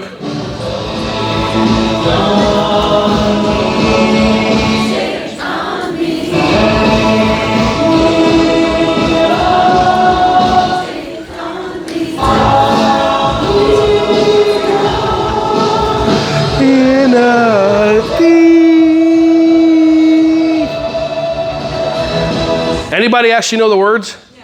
Take on me. He was like, no, I don't even know the word. Take on me, take me on, I'll be gone. For eternity. That was a great, does anybody have another answer?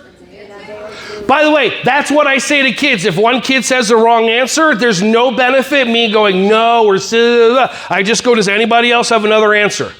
Does that make sense? There's no, because then I don't know if she's not going to now call out because because it wasn't right. So the song is Take on me, take me on, I'll be gone in a day or two. So ready? Listen. It'll be I'll be gone. Here we go.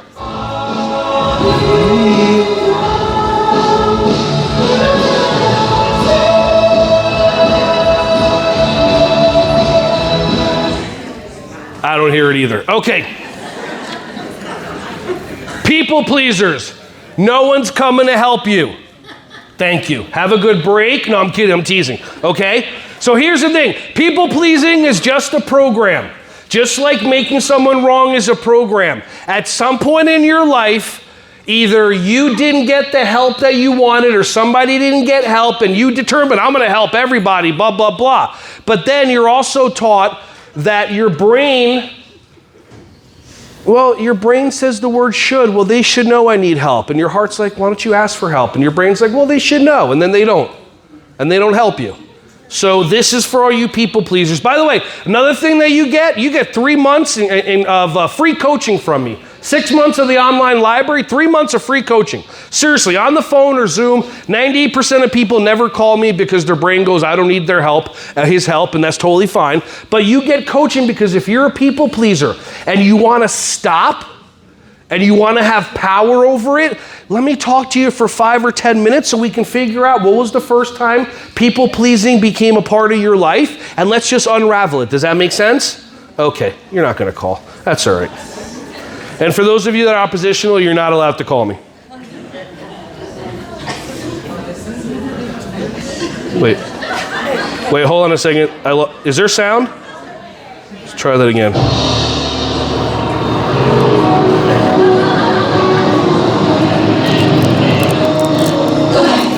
Yeah. You don't even have to stop. Go ahead. No, go ahead. Go ahead. Here you go. No. You first. Here you go. I'm gonna go after you. It's a no jam. No, you go. Here you go. No, you go. Here you go. No, you go. No, you go. I'm not going until you go. No, you go. I'm not gonna go until you go. No, you go. This is called having a nice off. You go. You go. You go. You go. You go. You go. You go. Oh, you go. What? What a riot. Well, I would like you to go first, please. No, you go. No, you go. No, you go. No, you go. No, you go. No, you go. No, you go. I got a lot of slides in here. You go. Crawford? I'm just kidding. There's no Crawford. Go ahead. You go. No way. Go ahead. Go. You go. You sure? Okay. Come on, you go. You want? No? You go.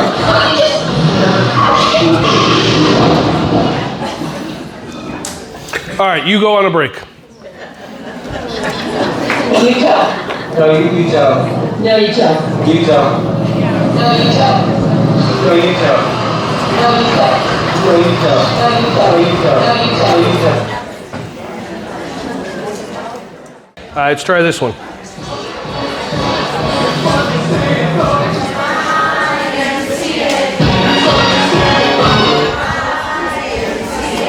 Nice. All right.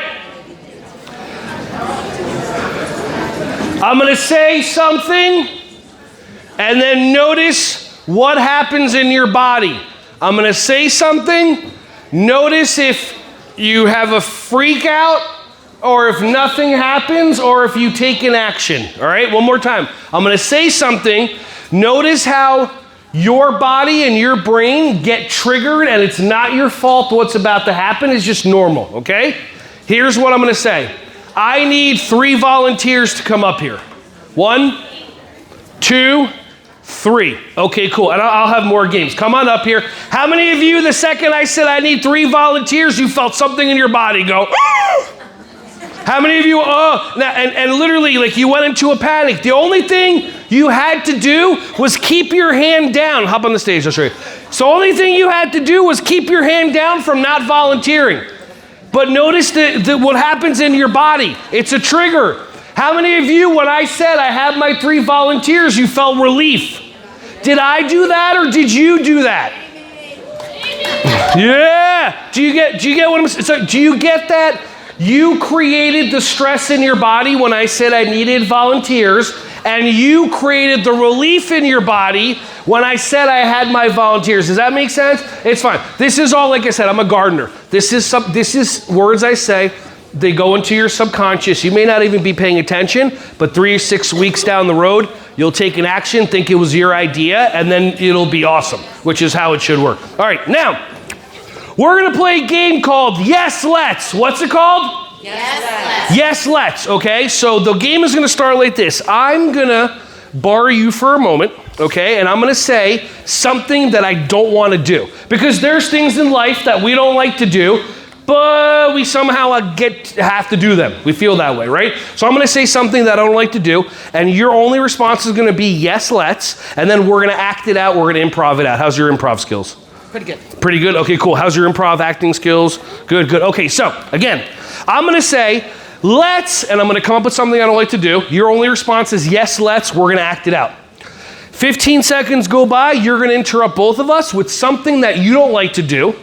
And then our only response is going to be, yes, let's, and then we're going to act it out. Then you're going to interrupt us and think of something that you don't like to do, and we're going to all do that with you. And then you're going to wrap everything up by coming up with something you don't like to do, and we're all going to end up doing it. Make sense? Okay, cool. Any questions? They're good. They're having a conversation. All right, cool. All right, so ready? You and I. What's your first name? Michelle. Michelle. Pleasure to meet you. Let's clean up dog poo. Yes, let's. Awesome. And then we're just gonna act cleaning up dog poo and picking up. It was on the wall. Do you have any bags, by the way? Yes. Okay, awesome. Let's do that. Okay, oh, it's a little grainy stuff. Let's make dinner. Yes, let's.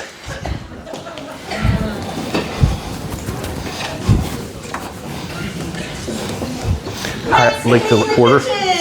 Yes, let's.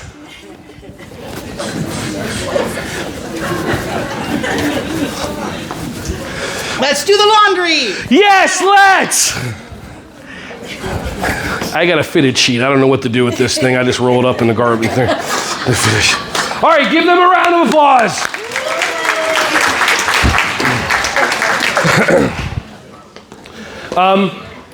For those of you that didn't volunteer, was it as bad as you thought it would be?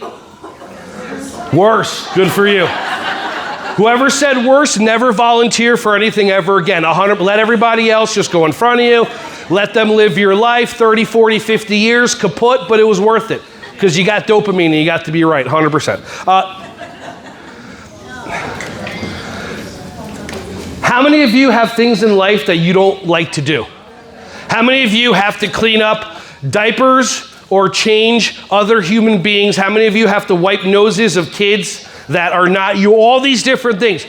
So if you take on that mentality of you have to do it, do you feel wonderful? Like, how many of you have to go to work? Raise your hand. How many of you have to pay rent or mortgage? Okay, how many of you have to pay your heat or air conditioning bill? Okay, what if I told you, and again, don't believe anything that I say, what if I suggested to you, you don't have to? So notice what happens. You went, woo! But notice, you don't, what if I said to you this? You don't have to go to work, you get to. What if I suggested you don't have to pay your rent or mortgage, you get to. You don't have to pay your heat or air conditioning bill, you get to. Like, do you know anybody in life that wishes they could pay mortgage or rent and you see them outside? You know anybody that wishes they could make a car payment but now they're riding a bike or taking transportation? Do you know anybody that wishes they can pay an air conditioning bill, especially in the summertime? Yeah. But what happens is the brain does what it does. It loves to be right.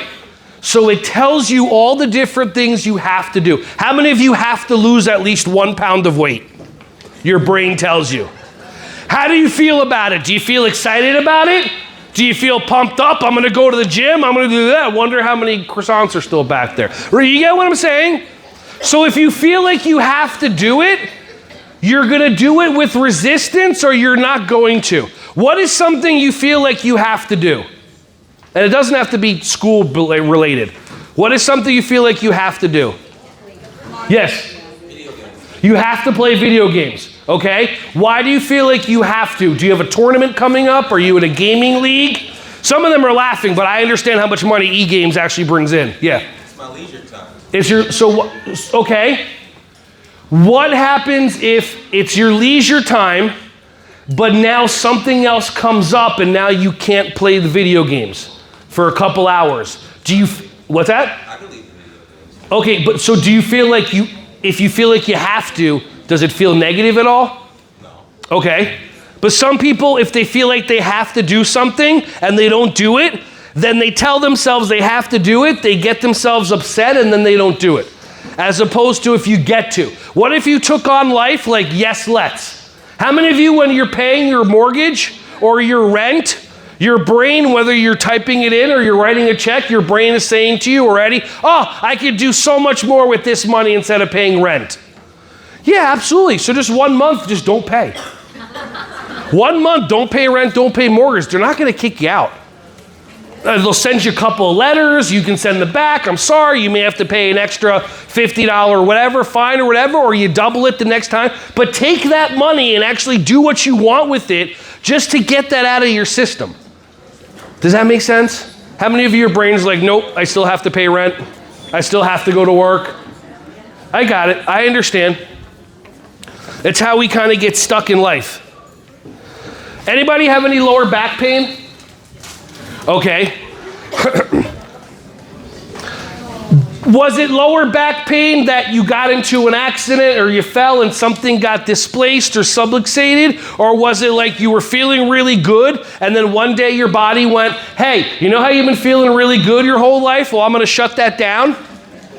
So by the way, if you don't move, if you don't breathe, meaning intentional breathing, you're not stretching, you're not moving. When you sit or when you stand, when your hamstrings or the rest of your body gets tight, that causes lower back pain. Your lower back pain usually isn't because your lower back is the problem. It's either your hamstrings are too tight or your glutissimus kardashianus maximus is too tight.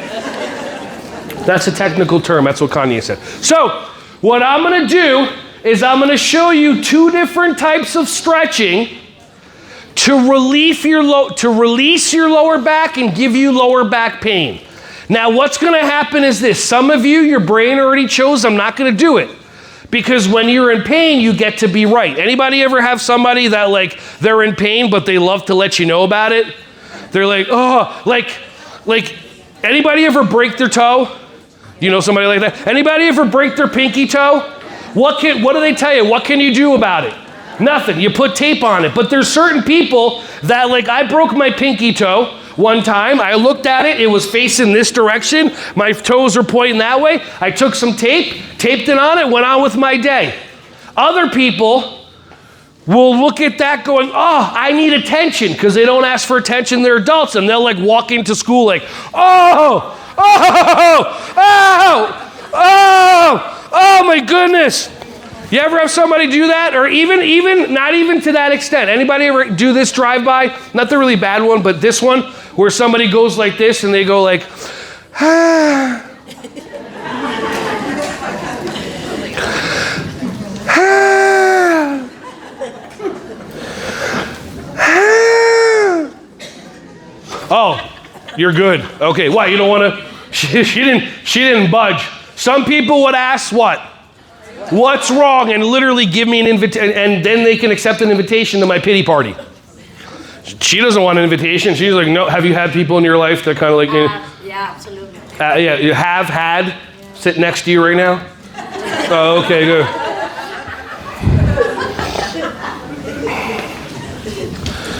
Where am I going? Okay, cool. So I'm gonna give you 2 stretches. I'm gonna give them to you now so that if your back gets tight throughout the day, you can do both stretches. All right, I don't need to have this monstrosity up. Can you tell I travel? Okay. Do you want attention?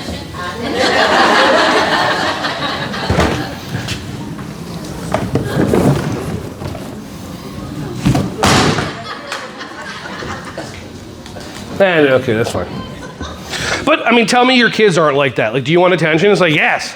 And then I'll do something again. Okay. 2 types of stretches we're gonna do. One is gonna be for the hamstrings. So first I want you to very simply just give yourself a little room in front of you or to the side. And all I want you to do is simply put one leg out in front of you like this, have a little bend in your knee.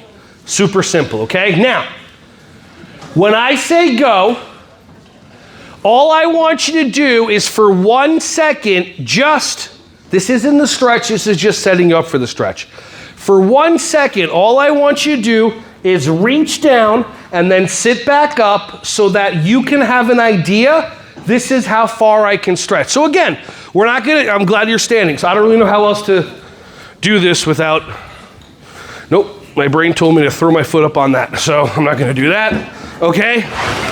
So if you're stretching, you put your foot up like this, okay? Do I have what? Okay, no holes in my pants, you're just, okay. So, you put your foot in front of you like this, little bend in the knee. And then all I want you to do is just reach down for 1 second and sit back up so your brain knows this is how much I can stretch. Go. Reach down, sit back up. Cool. And for those of you that are choosing not to do this because you're oppositional, being spiteful, blah, blah, blah, this and that, my question to you is when we're done stretching, did the choice that you make not to do it benefit you?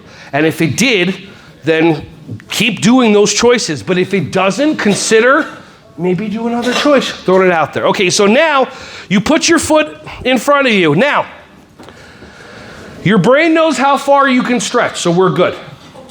With the heel of your foot, push down into the ground as hard as you can for 5 seconds. Go. Push down. 1, 2, 3, 4, 5. Relax. How many of you felt your hamstring in the back of your leg tighten up? If you did it, okay? How many of you felt your knee bend a little bit? Okay, cool. So we're contracting, we're tightening up this hamstring. Let's do it one more time. Ready, set, go. Push down. 1, 2, 3, 4, 5. Relax, breathe in, breathe out, reach down, see if you can't get further now, and then hold it for 5, 4, 3, 2, 1. Sit back up. Who was able to get further the second time? Okay, awesome. How many of you, if you tried it, you felt a little relief in your leg? How many of you, if you didn't try it, you felt no relief in your leg? Okay, just checking. Now, let's do the other leg. So same thing. Put the leg out. Have a little bend. Breathe in, breathe out. Reach down for 1 second. Oh, okay, this is how far. Some of you can reach past your hand. Some of you, your hand just touches your toes, whatever. Now your brain knows this is how far I can stretch. Cool? Now, same thing. Dig this heel into the ground for 5 seconds. Push down. 1, 2, 3, 4, 5. Relax. One more time. Push down. 1, 2. Feel the hamstring tighten. Feel the knee bend. 4, 5. Relax. Breathe in. Breathe out. Reach down further. Hold it. 5, 4, 3, 2, 1. Sit back up. How many of you were able to stretch further the second time? So that's called PNF, proprioceptive neuromuscular facilitation. You don't have to learn it or whatever, but it's basically when you tighten a muscle and then you relax it, there's a 3 to 5 second window that lets you stretch it even further. And this is what I learned from an old school martial arts instructor. So could you do this sitting down at circle time? Could you do this in your chair for 5 or 10 seconds? Absolutely. Will you remember to do it? That's the challenge. How many of you remember that there's things in life that you're supposed to do, You know, if you wrote it down or if you put it in your calendar on your phone, you'd actually remember it. And your brain goes, you don't need to write it down. You'll remember, and you never remember. Anybody? So what I'm offering you is this. If we're doing a stretch that you like, consider going on your phone, type in hamstring hamstring stretch, then consider possibly going into the calendar, having it repeat, and then every single day at 9 a.m. or whatever, you'll have a reminder to stretch. Are you gonna do it? Who knows? If you're driving and the reminder comes up, probably not. But at least it'll be there to remind you. If you have a memory, that's awesome, and you'll remember every single day to do your stretching, awesome. But if not, at least consider there's things that you can do if you're able to get past your brain that tells you you'll remember it. So how many of you are, now that I said that, are gonna put in your calendar to stretch every day? How many of you, your brain automatically said, yeah, that's okay, you'll remember anyway? Cool. So let's do another one. Sciatic stretch. Take your leg, put it up here. If you can't get your leg up here because you tried and it didn't work, you can straighten your leg and have it below the knee. If you didn't try this because your brain said, I can't do that, but you haven't tried it, how's that working? And how much else in your life is your brain telling you can't do it, you never get to try it, and then you wonder why you don't have access to so much more happiness and joy. So this is an opportunity. Leg crossed like this, hands in the air, wave them like you just do care. Breathe in, breathe out, and gently just fold in front of you. You don't even have to reach, just fold. I have an obstruction here that gets in my way, so I have to reach a little further, and now just breathe. And just breathe. How many of you feel a tightness in the leg that's crossed? Okay, good. Now hands up, go towards your foot 45 degrees, go this way. Now because I got a big old belly on me, I have to take my foot and I pull and breathe. By the way, this is meant to be uncomfortable. You've been comfortable tightening your whole entire body sitting. Hands up, 45 degrees towards your knee. How many of you sit for at least a half hour a day? Yeah, even the drive tightens your hamstrings. It tightens your body. Up, 45 degrees towards the middle. See if you can get further. Breathe in. Breathe out. Breathe in, reach a little further, and breathe out. Okay, now sit back. Now, if you want, you don't have to do this, we're gonna switch legs, but if you want, stand up for a moment just to check in and notice if you feel this side of your body and this hip is looser. If it feels looser, it feels better, let's do the other one. If it doesn't and it hurts, my name is Steve and I never taught you any of this stuff. Okay, let's go the other side. Hands up. Give me all your money. No, I'm kidding. Okay. And let's do some Wayne's World. For this is for Garth. Garth, we're not worthy. We're not worthy. And now just fold and feel it. How many of you feel this more in your lower back? How many of you feel this more in your side, in the sciatic area? Up. 45 degrees towards your legs, now towards your foot. Now, if you're younger and you don't have any of this pain, awesome. Do this anyway so that you don't get it. Up. I started yoga 20 years ago. I started yoga when I was 29, 45 degrees towards your knee.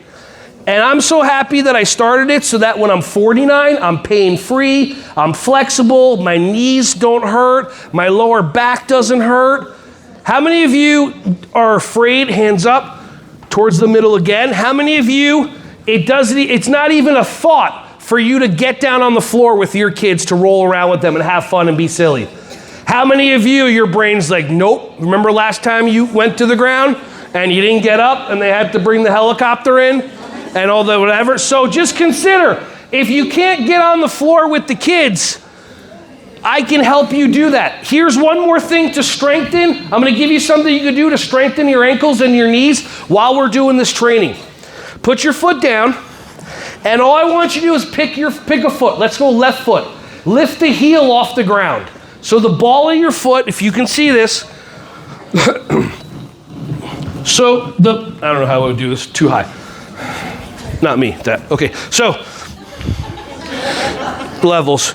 So you're gonna have your foot like this, so the ball of your foot is touching and the heel of the foot is off the ground. Can you see? Okay, cool. So now, as hard as you can, just like how we push the heel into the ground to tighten up the hamstring, as hard as you can, push the ball of the foot into the ground as hard as you can. Push down. 1, 2, 3, 4, 5. Relax. How many of you felt your knee just tighten?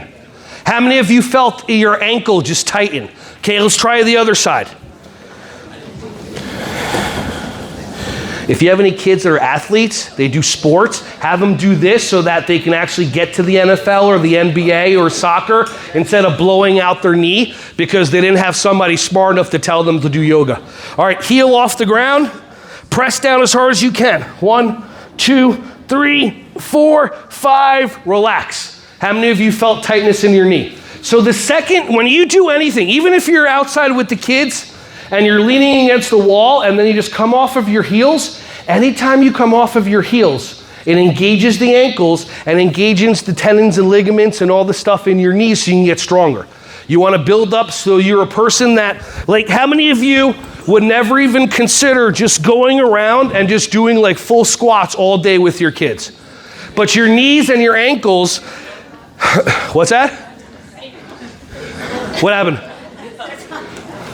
Oh, what? You're squatting all the time? Awesome. But think about this. Your kids are 2 feet tall. If you're 4 feet tall, you're twice their size. Any conversation that you have with a child or with a human that you're towering over them is a subconscious bullying conversation, whether you like it or not. So if you want to have a win-win conversation with the child, squat down or sit down so your eye level, or just consider you're choosing win-lose. And it's okay, because at least you get to be aware I chose win-lose this time, so I can choose win-win another time. Does that make sense? Okay.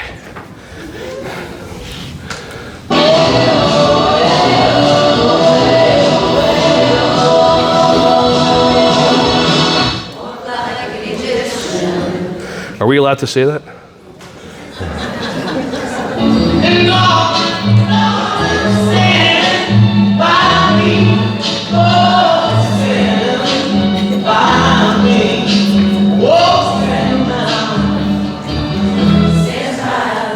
Aww. Are you letting your singing voices come up a little more? Are people that don't want to sing initially in the morning, do you feel, are you starting to sing now more? How many of you have a horrible singing voice? Raise your hand. How many of you go to a concert and you have 10,000 other people with horrible singing voices around you, and then all of a sudden it just becomes one big, beautiful, horrible singing voice? So the more that we sing, the more that, everybody will get... The better it sounds. Exactly, the better it sounds. Let me see.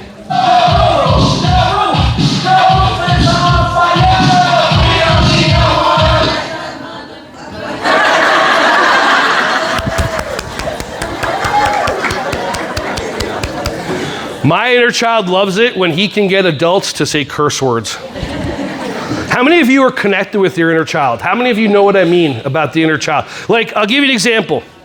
Anybody ever been driving and somebody cuts them off, and then a second later you're this far away from their bumper, and you're gonna show them that they almost got into an accident by almost getting into an accident? So is that the adult intelligent part of us that goes, I'm gonna show them, even though I could start paying insurance? No, that's a little inner child in us. That's the little kid that somebody goes in front of us and they drive and our inner child goes, no cutting! And then they smack into them. If you just get that your inner child runs you so much, hold on, where's the one?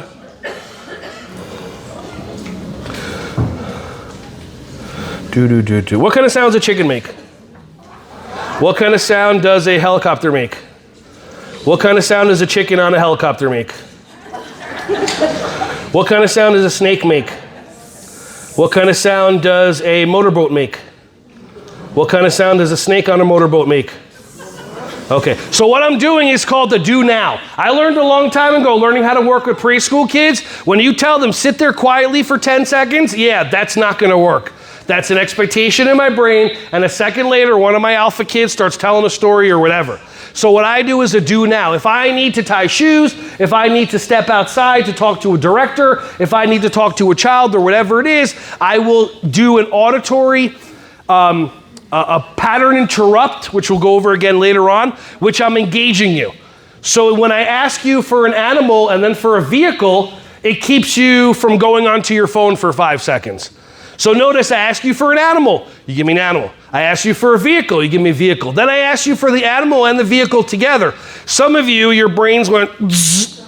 Others, your brains kicked on going, oh, like that. How many of you have kids that you know they are super genius? Whether they have the gift of being autistic, and I want you to get that, the gift of having superpowers. How many of you have kids that are ADHD? Gifted. It's not a disorder. You ever see those superhero movies? You watch X-Men or Avengers, any superhero show, what happens? There's people that have gifts, and there's people that have amazing powers, and then there's the normal people that don't like it, so instead of learning how to work with them, they try to shut them down as much as possible. That was called Ritalin and Adderall decades ago. But now we have kids that are amazing. We have amazing, incredible, anybody ever hear of a movie called The Disruptors? It was on YouTube a couple of years ago. It's an awesome movie. This has so many successful artists in it talking about the privilege of having ADHD and how it's a super skill set. Like, how many of you have a kid that comes into your classroom and they're like this and they're like that, and your brain immediately goes, they have what? Yeah, why do you need an IEP? You can just diagnose them right there. Oh, I'm sorry, did that, But, is this working? Oh, wow. Has the microphone not been working the whole entire time? How do let me see. If I put it like, oh, okay, that works. Can you hear me? Yay, all right, let's get started. Morning, if you're listening, hands it. No, I'm teasing. Okay, hey, listen, you gotta do what you gotta do. Wow, I couldn't tell the difference. I'm glad nobody let me know. Well, you should know. What's that? You hear the difference in the front row? Okay, got it. Oh, now it's too loud for the front row people? Bring it down. Can you lower it a little bit there, Garth? Okay, thank you.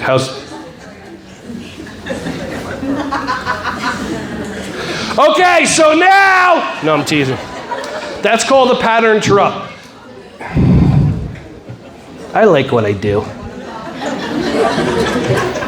Okay, everybody quiet. It's time for education. Ugh, how horrible did that sound? Anybody ever tell their kids to be quiet and immediately the one kid just gets as loud as possible and you're still surprised? Just checking. Yeah, but no, but yeah, but no, but yeah, but no. Anybody watch Little Britain? Nobody. Nobody's ever. Do you like comedies? There's a comedy show on the BBC called Little Britain. That is these two characters. These guys do the funniest, it's just silly. It's funnier than anything I've ever seen. It's my favorite. Whatever, I don't care. My hyperactivity, I didn't understand. Why doesn't this picture become clear to me?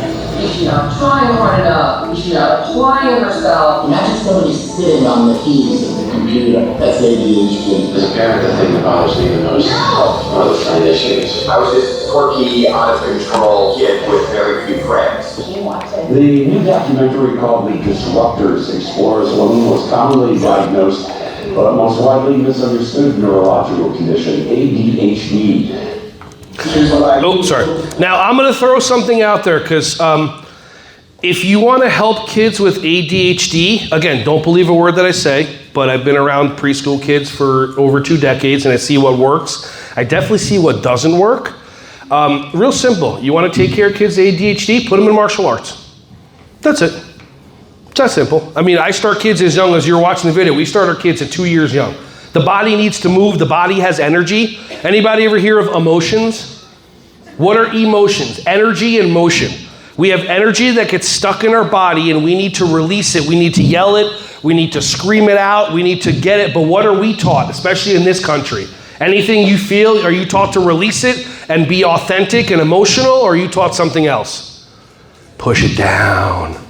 Push it down. As a guy growing up, guys out there, what were you taught? Were you taught if you're sad, if you cry in front of other guys, are you a manly man or are you something else? You're something else. By the way, what's that? I had sports. You had sports? Yeah. Here's the thing. The stronger you are, you do the harder things in life. So if you're a guy, is it easier to burst into tears in front of other guys and show vulnerability and emotion? Or is it one of the hardest things to do? What do you think? If it's one of the hardest things to do, well, then that's where you know where the strong men are. The ones that can cry and the ones that can release. But now, my sister, 7 years younger than me, you're not allowed, you're allowed to be this way, you're allowed to be that way, but don't you dare get mad. Don't you dare get hysterical. You're not allowed to, and she was told certain ways that she's allowed to be. How many of you have been told you're allowed to be only a certain way by other people that didn't have connection to their emotions? Yeah. So just if you allow yourself to be any way that you want, it's fine. And if you have trauma and stuff in your body that repeats over and over, there's 10 different ways of trauma release that I know of. From rage ceremonies, to screaming, to doing martial arts, to plant medicine, to all these different things. There's ways to get the stuck energy in your body out of your body. Just by screaming, just by letting it out. But how many of you have kids that they're not having fits, they're having emotional experiences? Anybody ever have a kid that's, But now, what do the other kids do? Do they run up to them or do they walk around them like, oh, that's Joey? Just like, I remember in the video we were watching this morning with the kid that was crying, remember the dog? Where was the dog? Was the dog right there by the kid? Where was the dog? Walking around with who? Mom. Yeah, because the dog's like, I ain't buying this either. He knows it's not real. But if you have a child having an emotional experience, are you taught to let that child finish and get that energy out, or are you taught to shut them down? What I've seen in the past, I've seen a kid go, and I see a teacher run up to that child and go, calm down, breathe in, relax, there's a tour coming. You know,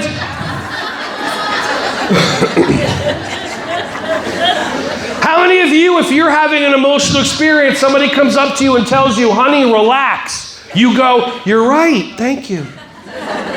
They say, take a breath, you'll feel better. You go, oh, I forgot about that. Yes, let's continue. No, you lose your mind.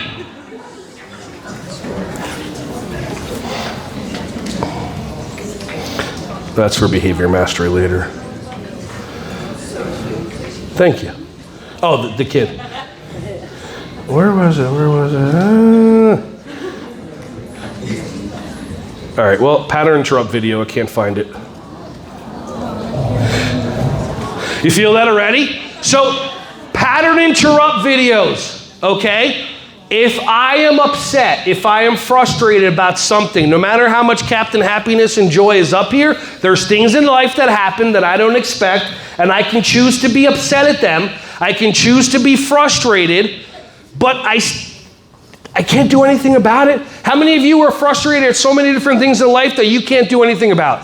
How many of you ever get mad at somebody on the TV and then the channel changes, they're not there, and you're still mad, and they don't even know you're alive? So if you like that feeling and you get that dopamine of being right and making that person wrong, that's fine. But that's not the best way for your body to experience joy. The best way for your body to experience joy, if you feel mad, if you feel upset, if somebody said something to you, go on your phone, have pre-stored videos or have a list, and then watch this. Think about something that bothers you. Think about something that worries you. By the way, catering has just shown up. Just to let you know, catering has just shown up, so that's one thing you don't have to think about. Will it be here on time? Just letting you know, catering has just shown up. Okay, so if you're worried. Okay, let's watch your baby.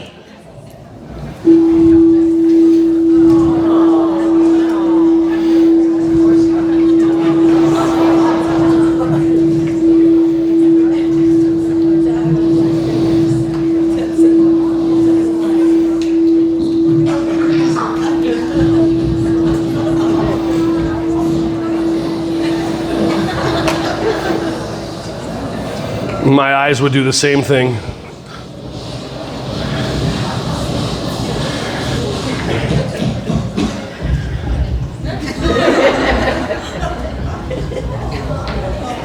If you do good in life, you'll come back as this. How many of you are like, I don't get this when I go to... Here we go. Oh, look at that. Oh, here we go. Oh, eat. Get the eye boogies. You got to get the eye boogies out or it's going to be brown.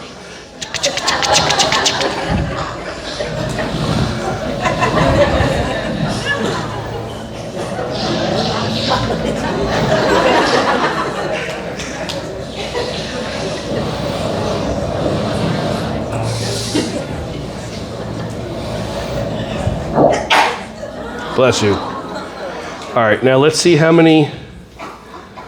Okay. 11.2 million subscribers. So just letting you know, if you have kids or if you have things in life that you love to do, and then you just put it on YouTube and you push it and people fall in love with it, then advertisers will send you money for the stuff that you do. Like, who has a passion or a vision that has nothing to do with early childhood? And do you follow it? Do you let people know about it? Okay, just curious. I like this video because it, anybody hear of Dr. Emoto? Dr. Emoto, Japanese scientist, he's not here anymore.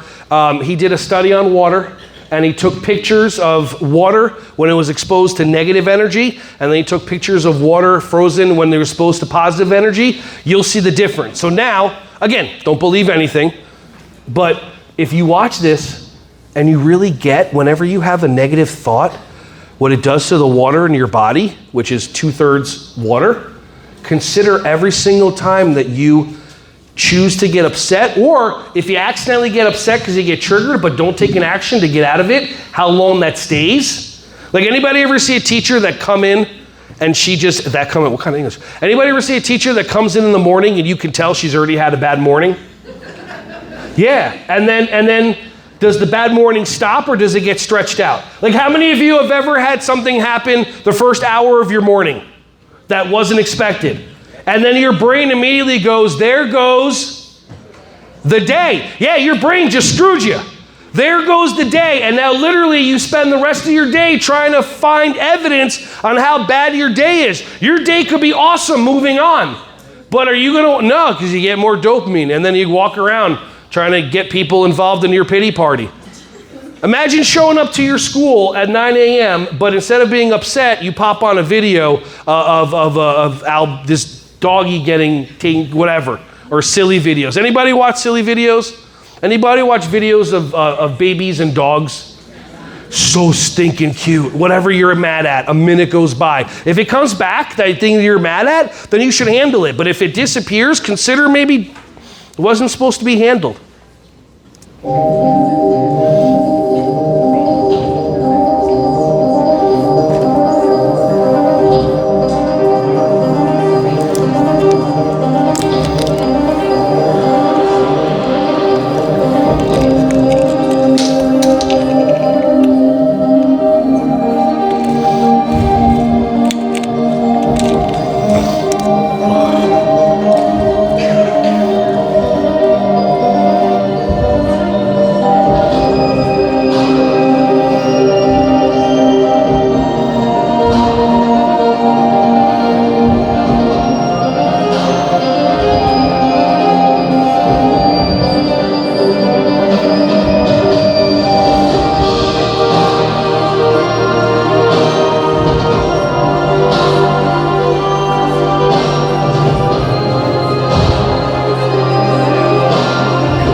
So think about the water in your body.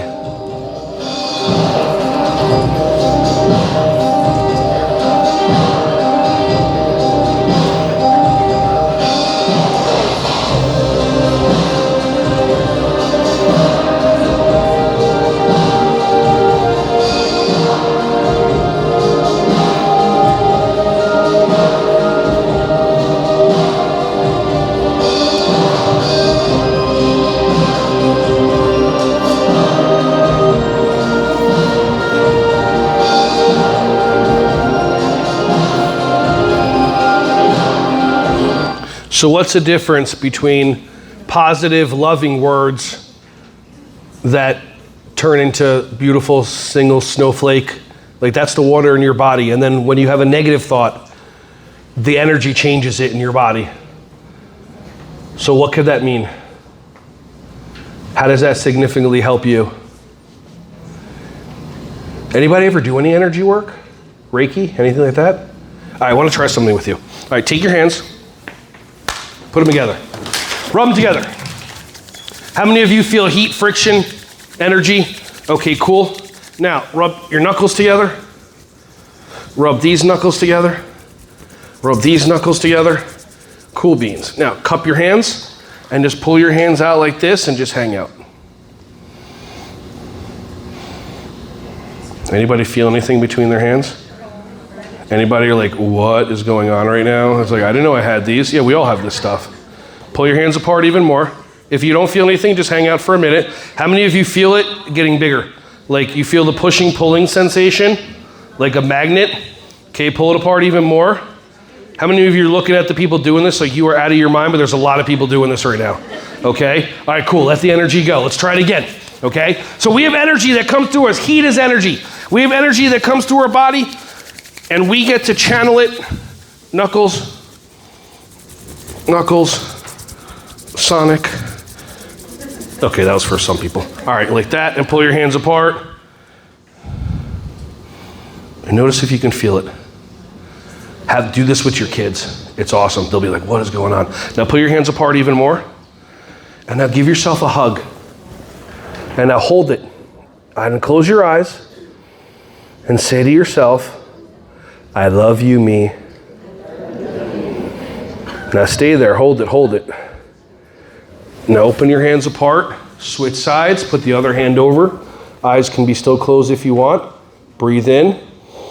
Think about yourself as a preschooler or a teenager and give that child a hug and say, I love you, me.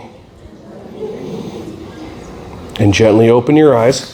When I do that with my kids, I do it during silly stretching. I do it because I need to find the kids that have already been programmed with the trauma of I'm not lovable so we can handle that, hack the brain, and get out of there. Because there's people in life. Again, people pleaser, it's a program. How many of you have the program, I don't get it? When anything becomes, oh, I don't get it. I'm confused. All this is just a program that has come up in your life that when it comes up, you get to not be responsible or whatever it is. Does that make sense? Okay, so let's get a little heavy in here. I just want to drop a song or two here.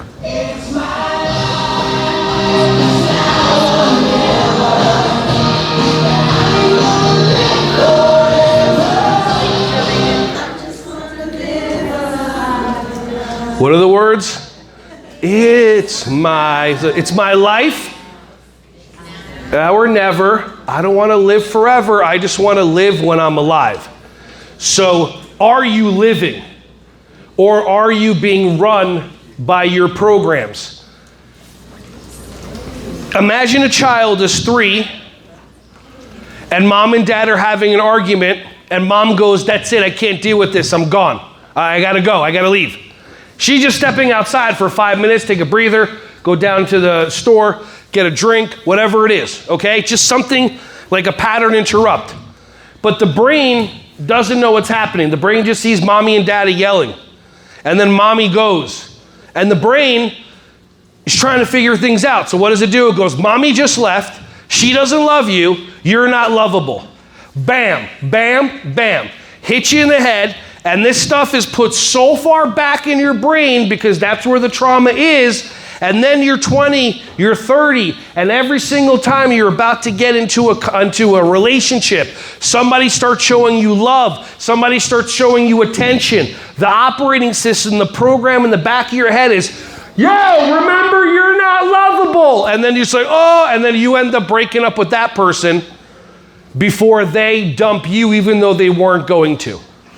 It's just a program. This is a chemical computer.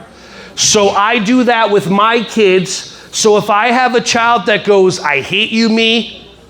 I've had kids, I say, let's give ourselves a self hug. And I've had kids go like this and they stand there with their hands down. They don't do it.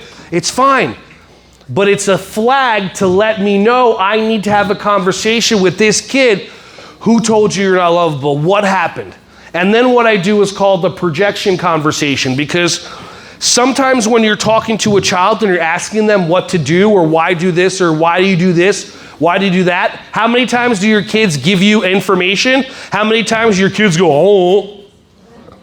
So what I do is I do a projection conversation. I talk about another child that looks like that child. So let's say I have a kid in my class and he's 3 and he doesn't hug himself. So I'll say to him, like I like using the name Liam because I've always had a bunch of Liams. So I'll be like, Liam, I have another little boy in a different school that I teach named Max. I always use the name Max and Jennifer. If you ever see one of my books on building the 21st century child, I wrote it like 15 years ago. I still use Max as for the boy and Jennifer because I got caught in a lie one time by a kid and I decided I'm not gonna do that again. So I say to Liam, I'm like, I have another little boy in another school. His name is Max. And I look at Liam and he's got brown hair and Spider-Man shoes. And I go, Liam, Max has brown hair and Spider-Man shoes, kind of like yours. So now who is Liam envisioning? Himself. And then I'll be like, now I want to help Max out. I want to help Max out. He doesn't think that he's lovable or he won't hug himself. You're 3. You understand kids that are 3. Why do you think he does that? And then the floodgates open and you'll get so much information from the kid as to what's going on in the background. I've had kids tell me like, why this, why that? And I've had kids tell me, well, because I don't want to do this because my aunt throws a shoe at me. You know, and then I get it. I understood the nationality and I get it. And this kid would get a chancleta thrown at him whenever, blah, blah. And for those of you that understand, you know what that means.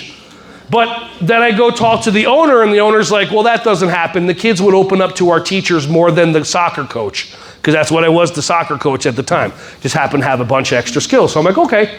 But just notice if there's things that don't feel right with your kids and your heart's going, look into it, and your brain's going, I don't want to get in trouble. I don't want to blah, blah. You get to make a choice. Do you listen to your brain and just let that kid move on life having that trauma? Or do you become that amazing human being that you really came to be when you started working with the preschool kids and actually make a difference for a child instead of just teaching them reading and writing and all that?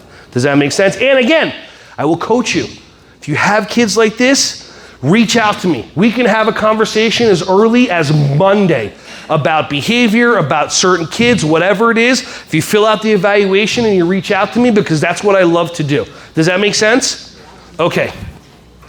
Let's do fire breathing. I want to give you other tools to do breathing. Take your hand, put it over your mouth. Breathe in and out 3 times with your nose.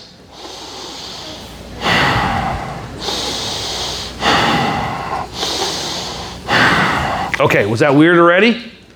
Okay, cool, let's get weirder. Now, if we do yoga, this is called Ujjayi breath, fire breathing. Next, I want you to breathe in and out with your nose quickly. For 5 seconds, it's gonna look like this. Okay, ready? 5 seconds, only breathing in and out with your nose. Ready, set, go. Cool, now we're gonna put it all together. I want you to take 3. How many of you are already feeling like, all right, it's not even lunchtime yet. I didn't even have my drink yet. So what I want you to do is we're going to do 3 deep fire breaths like this. And then we're going to do 10 seconds of fast fire breathing. Then I'll explain to you why I want you to do it and how it's going to help your high energy ADHD kids. And the kids that want to go down for nap time, especially after you carb them up and then tell them to lay down for 2 hours, which I don't understand that at all. But, all right, so 3 fire breaths, deep breaths in. Ready, set, go.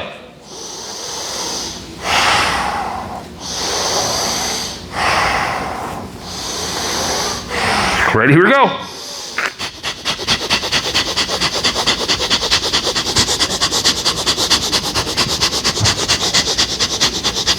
Now take a big breath in.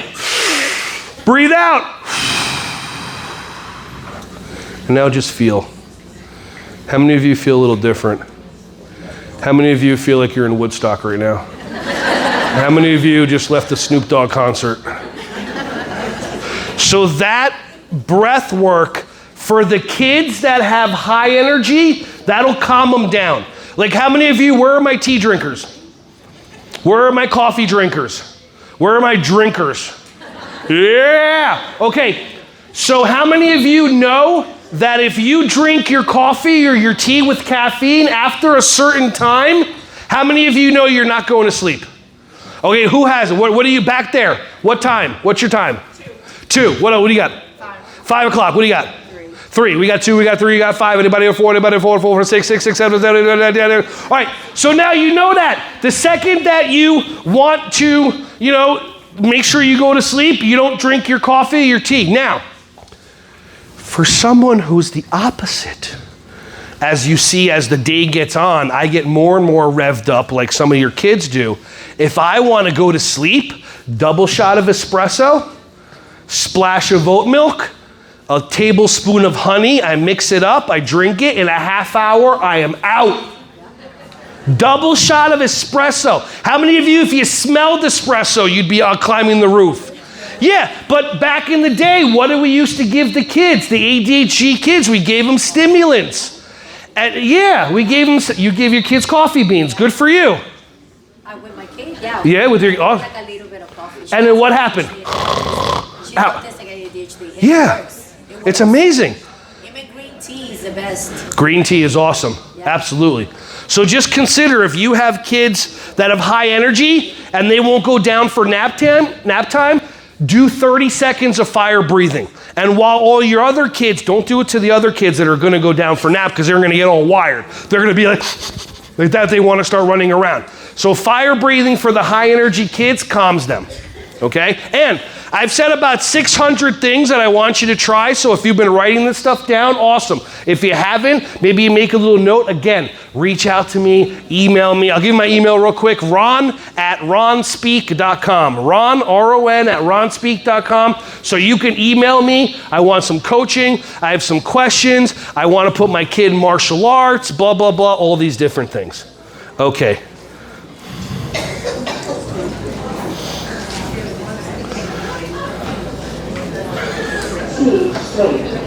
How many of you watch The Office? All right, so here we have 2 characters. We have on the left, Michael Scott, played by Steve Carell. Michael Scott is the regional manager of the Dunder Mifflin Paper Company. Over here is Dwight Schrute, played by Rainn Wilson. Dwight Schrute is the assistant regional manager. The assistant to the regional, that's an inside office. Okay, cool. To the regional manager. So now, there's gonna be a decision that gets to be made, not needs to, there's gonna be a decision that gets to be made at a certain time. Michael is a human being who listens to his brain. Michael is the human being, the people that you know in life, that they're right all the time, even when they're not. They're right when they don't know anything about it. I was doing a workshop years ago, and I just showed one of these kids that I'm going to show you later. This kid is 3, DJ Fresh. His name is Arch Jr., DJ Fresh. He won South Africa's Got Talent. Not he auditioned. I'm going to show you his audition later. He won the whole thing. And then I asked people, what would your life be like if one of your 3 or 4 year young kids said to you, I want to be a DJ? And a second later, just like responding, you get what you get and you don't get upset. One lady, she felt so right when she went, you can't make money being a DJ. And I go, tell me more, instead of just being right. And all she thought, when I said DJ, she thought it was Shmuley at the bar mitzvah, making $300 a night spinning whatever. So I pulled up Dead Mouse. I don't know if you know who that is with the mouse. I pulled up the guy, Marshmallow, whatever, and the guy that DJs with Marshmallow, yeah. And then I pulled up the net worth, $15-20 million. But guess what? That lady still would not let her child be a DJ. She's like, I know, there's no, because she was too busy being right. You know what that means? That means she chose a 2-second dopamine hit over her child living a fulfilled, magical life. It's amazing. It's amazing how important being right is. So Michael is one of those people on the left that he just wants to be right. He listens to his brain, no matter what his brain tells him.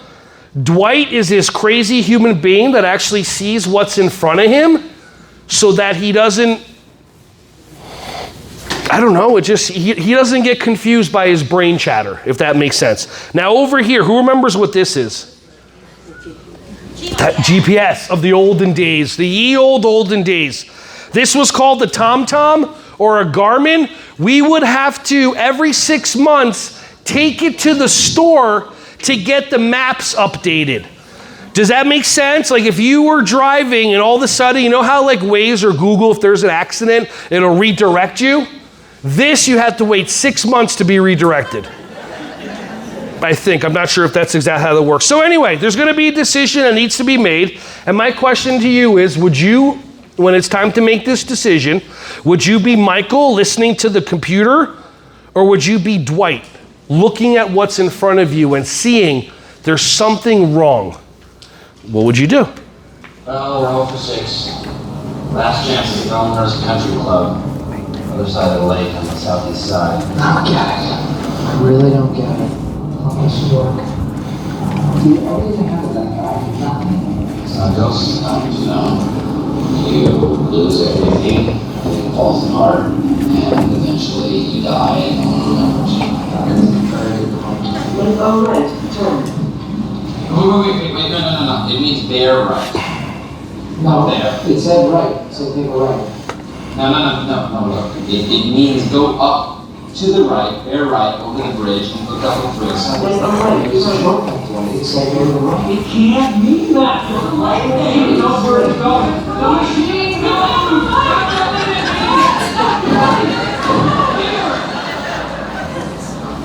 Remain calm. I get trained for this. Okay. Listen to my favorite part coming up when the machine talks again.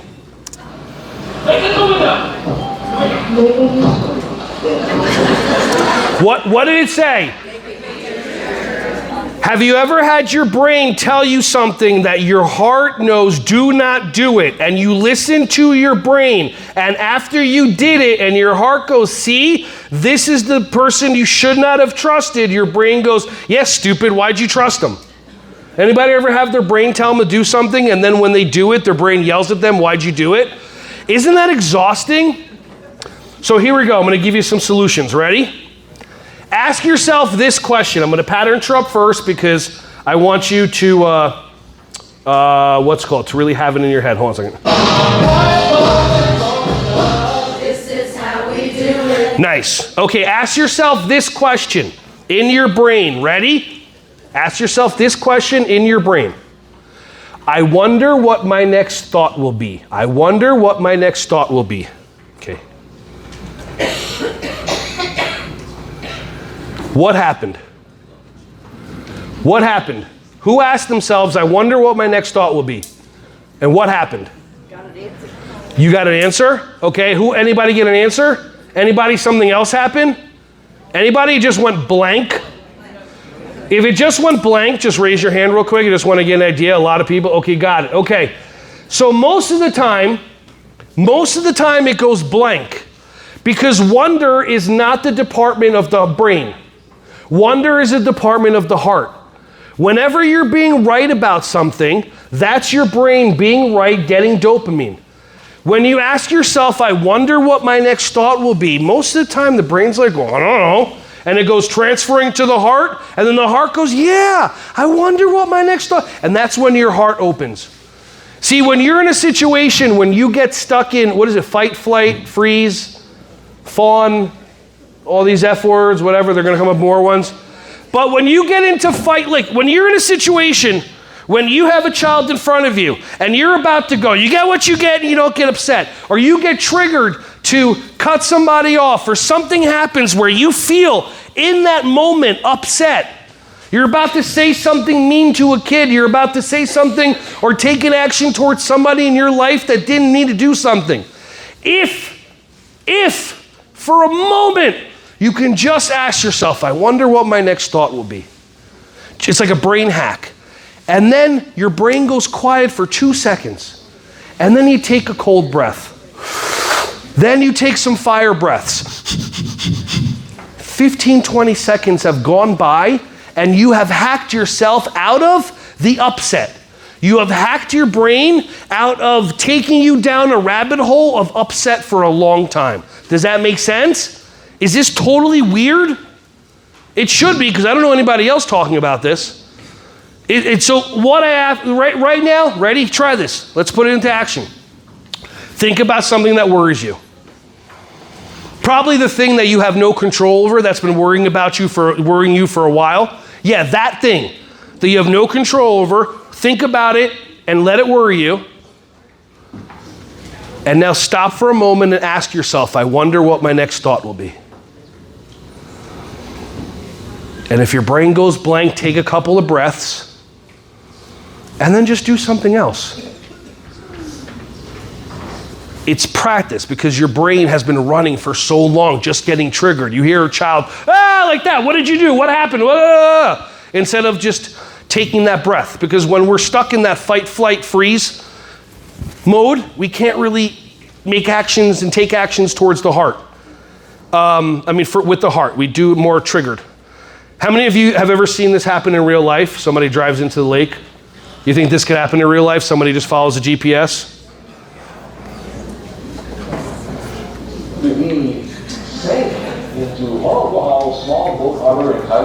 With the sun, passengers inside, was all caught on camera.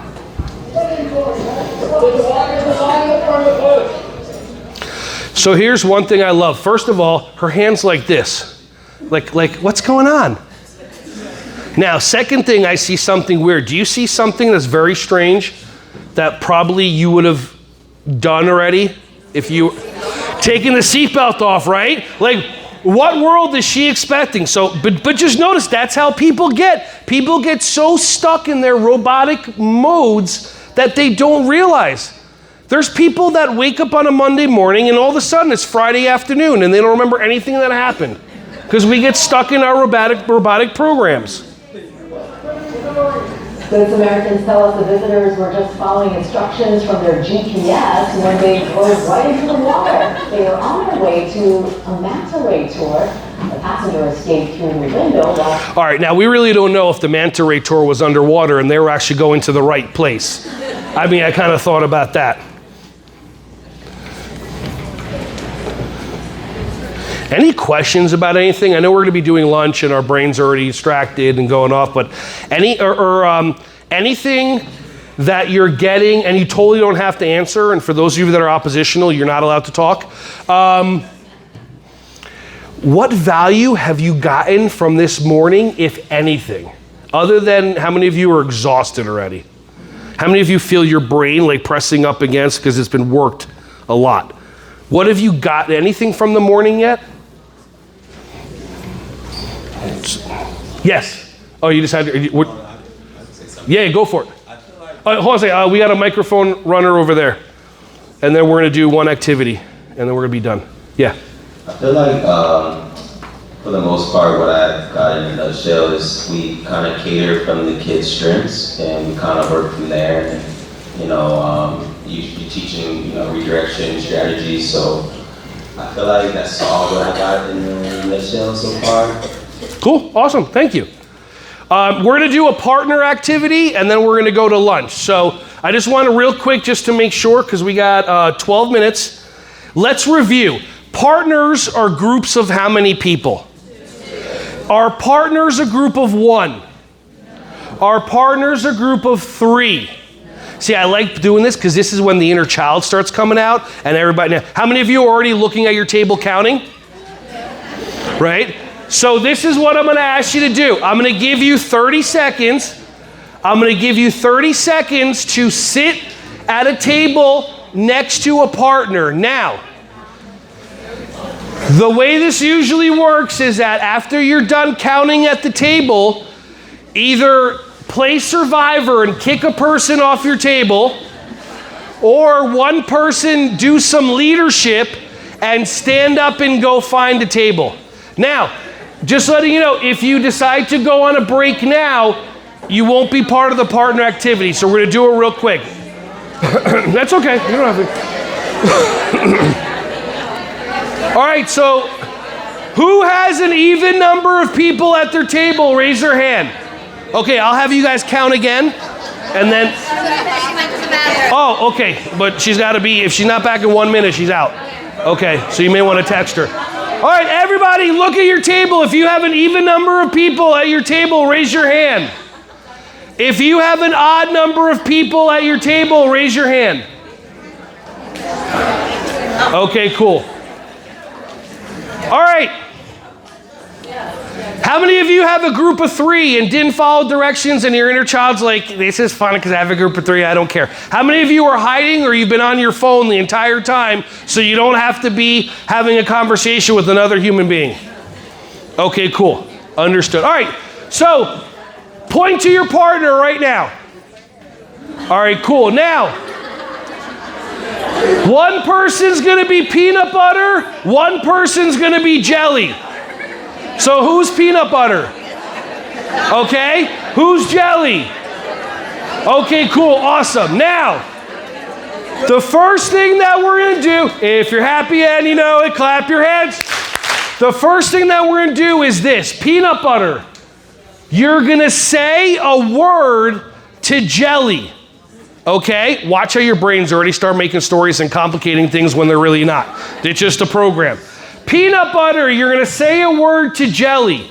Jelly, you're gonna respond with the first thing that you think of, okay? So watch, I need examples. So ready, can we play a game? All right, so I'm gonna say a word, and then you respond with whatever word that you think of, okay? Chair.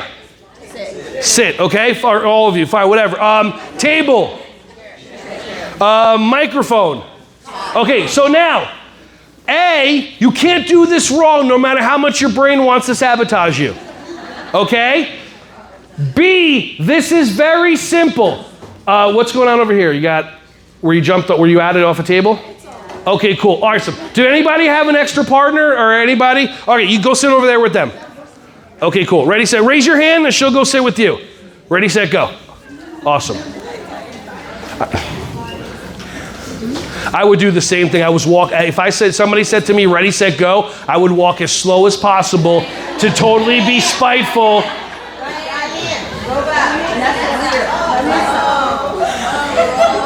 All right, we're getting started. If you went to the bathroom because you had a small bladder, that's your problem.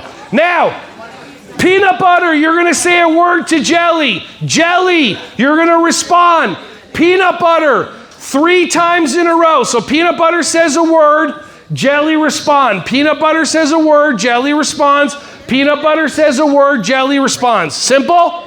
I like the way that you have a bubble in your mouth. I like the way that you have a bubble in your mouth. Now, then we're gonna switch. Jelly's gonna say a word. Peanut butter's gonna respond 3 times in a row. So real simple. Peanut butter say a word. Jelly respond 3 times in a row. Then we switch. Jelly say a word. Peanut butter responds. You do it 3 times in a row. Make sense? Ready, set. This will take you 30 seconds. Go. Who's peanut butter? Who's jelly? You can take action and figure it out if you want.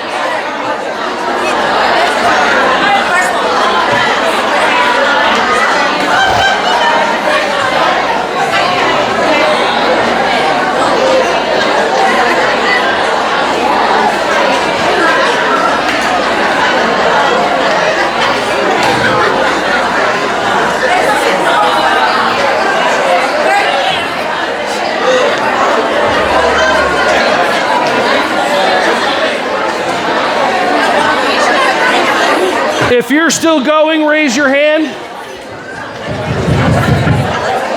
Okay, keep going. You got 10 seconds.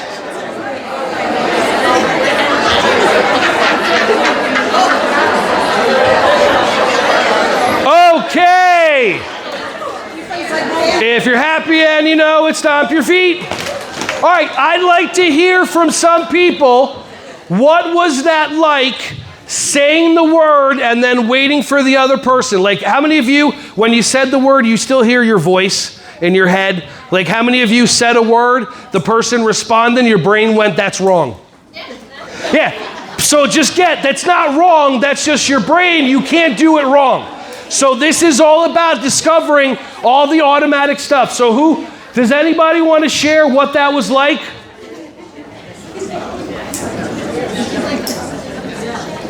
Okay, so hold on, wait. If you want to volunteer, you can. If you want to voluntold somebody, that when somebody voluntold you, that means their inner child wants to speak, they want to speak, but somehow they've been programmed to suppress their speak, so then they volunteer somebody else instead of using their own powerful voice. Am I wrong?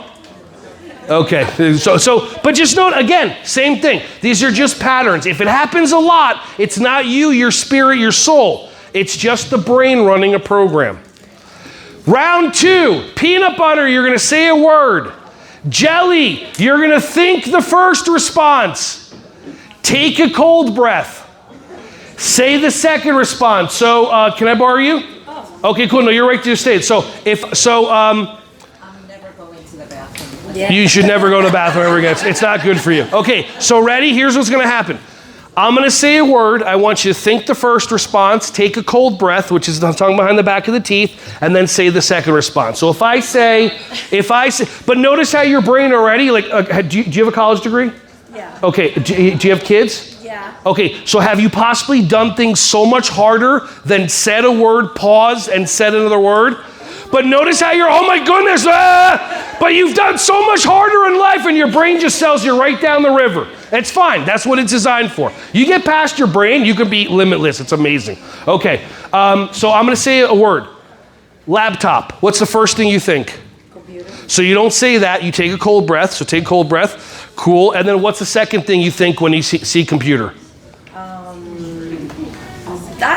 I don't know. Okay, it's fine. That's fine. Whatever it is. By the way, do you like to try to get things right? Yeah. Okay, I understand. That's not going to work here either. Okay. You can tell, right? If you're trying to do this right, it's going to be hard. There's no right way to do this. Just how your brain gets you stuck in doing things right and wrong. Some things there's no right way. You just got to take action and do it. So again, peanut butter says a word. Jelly. Think the first response. Take a cold breath. Say the second response. And again, your brain, some of you your brain's going to check you out because you don't believe in yourself, and that's fine. Your heart, if you do this, your heart will love you so much more. Try it. Peanut butter, say a word. Jelly, think the first response. Take a cold breath. Say the second response. 3 times in a row, then switch. Go.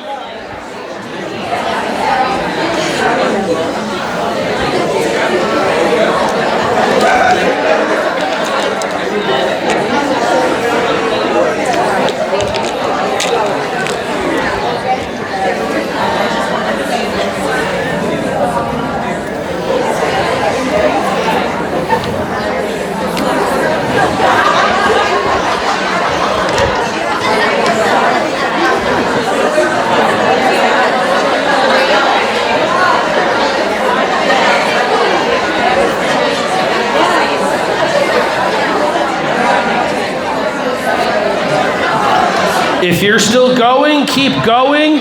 If you're still doing the word exercise, keep going.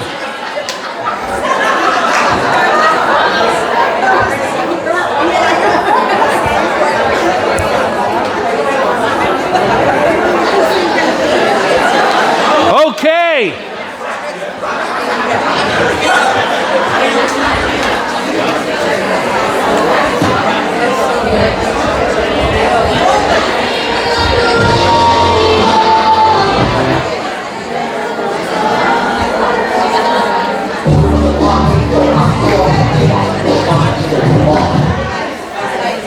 Okay. What was that like? I'd like to hear from a couple of people. What was that like for you? How many of you thought it was difficult? Okay. How many of you thought it was challenging? How many of you noticed a voice in your head talking at you while you're waiting for the other person to respond? Okay? By the way, how much time does the other person have to respond? Notice how your brain just gave an answer. Like, how many of you send a text message to somebody, never let them know how much time they have to respond, then if they don't text you back in the time that your brain says, you start blowing up their phone. And they did nothing wrong, but they might have been like away from their phone. I know it's crazy. So normally when I do this activity, I do a third one. Normally when I do the activity, I do a third one where I'll have the person say a word and then the other person, their partner, thinks a response, takes a cold breath, and thinks a second response, and then says it. And the point is this, and if you practice this, you don't have to respond immediately to anyone. If you have a parent or a child or somebody comes up to you and they want an immediate answer from you, most of the time an immediate answer, is it going to be something that benefits or is it going to be oppositional? Like if I say up, you say, why did anybody say stairs? Why did anybody say yours? Because it's automatic. I say left, you say, nobody said handed. I say stop, you say, because every time we speak, it's done from being oppositional. So anytime you're going to have a conversation, oppositional is what's going to be there. So I would love during lunch, if you can change one pattern, and that pattern is whenever you feel like you're about to say something oppositional, I offer you, try like your life and your happiness depends on it. Try taking a cold breath and then saying something else other than what you were automatically going to say. One more time, during lunch, whether you're on the phone, text, talking, online, if you're about to say something that sounds automatic and sounds robotic, I offer you try so that you can have a life-changing experience. Notice what you were about to say, take a cold breath, and then try saying something different and see if it connects more with the person across from you. Does that make sense? All right.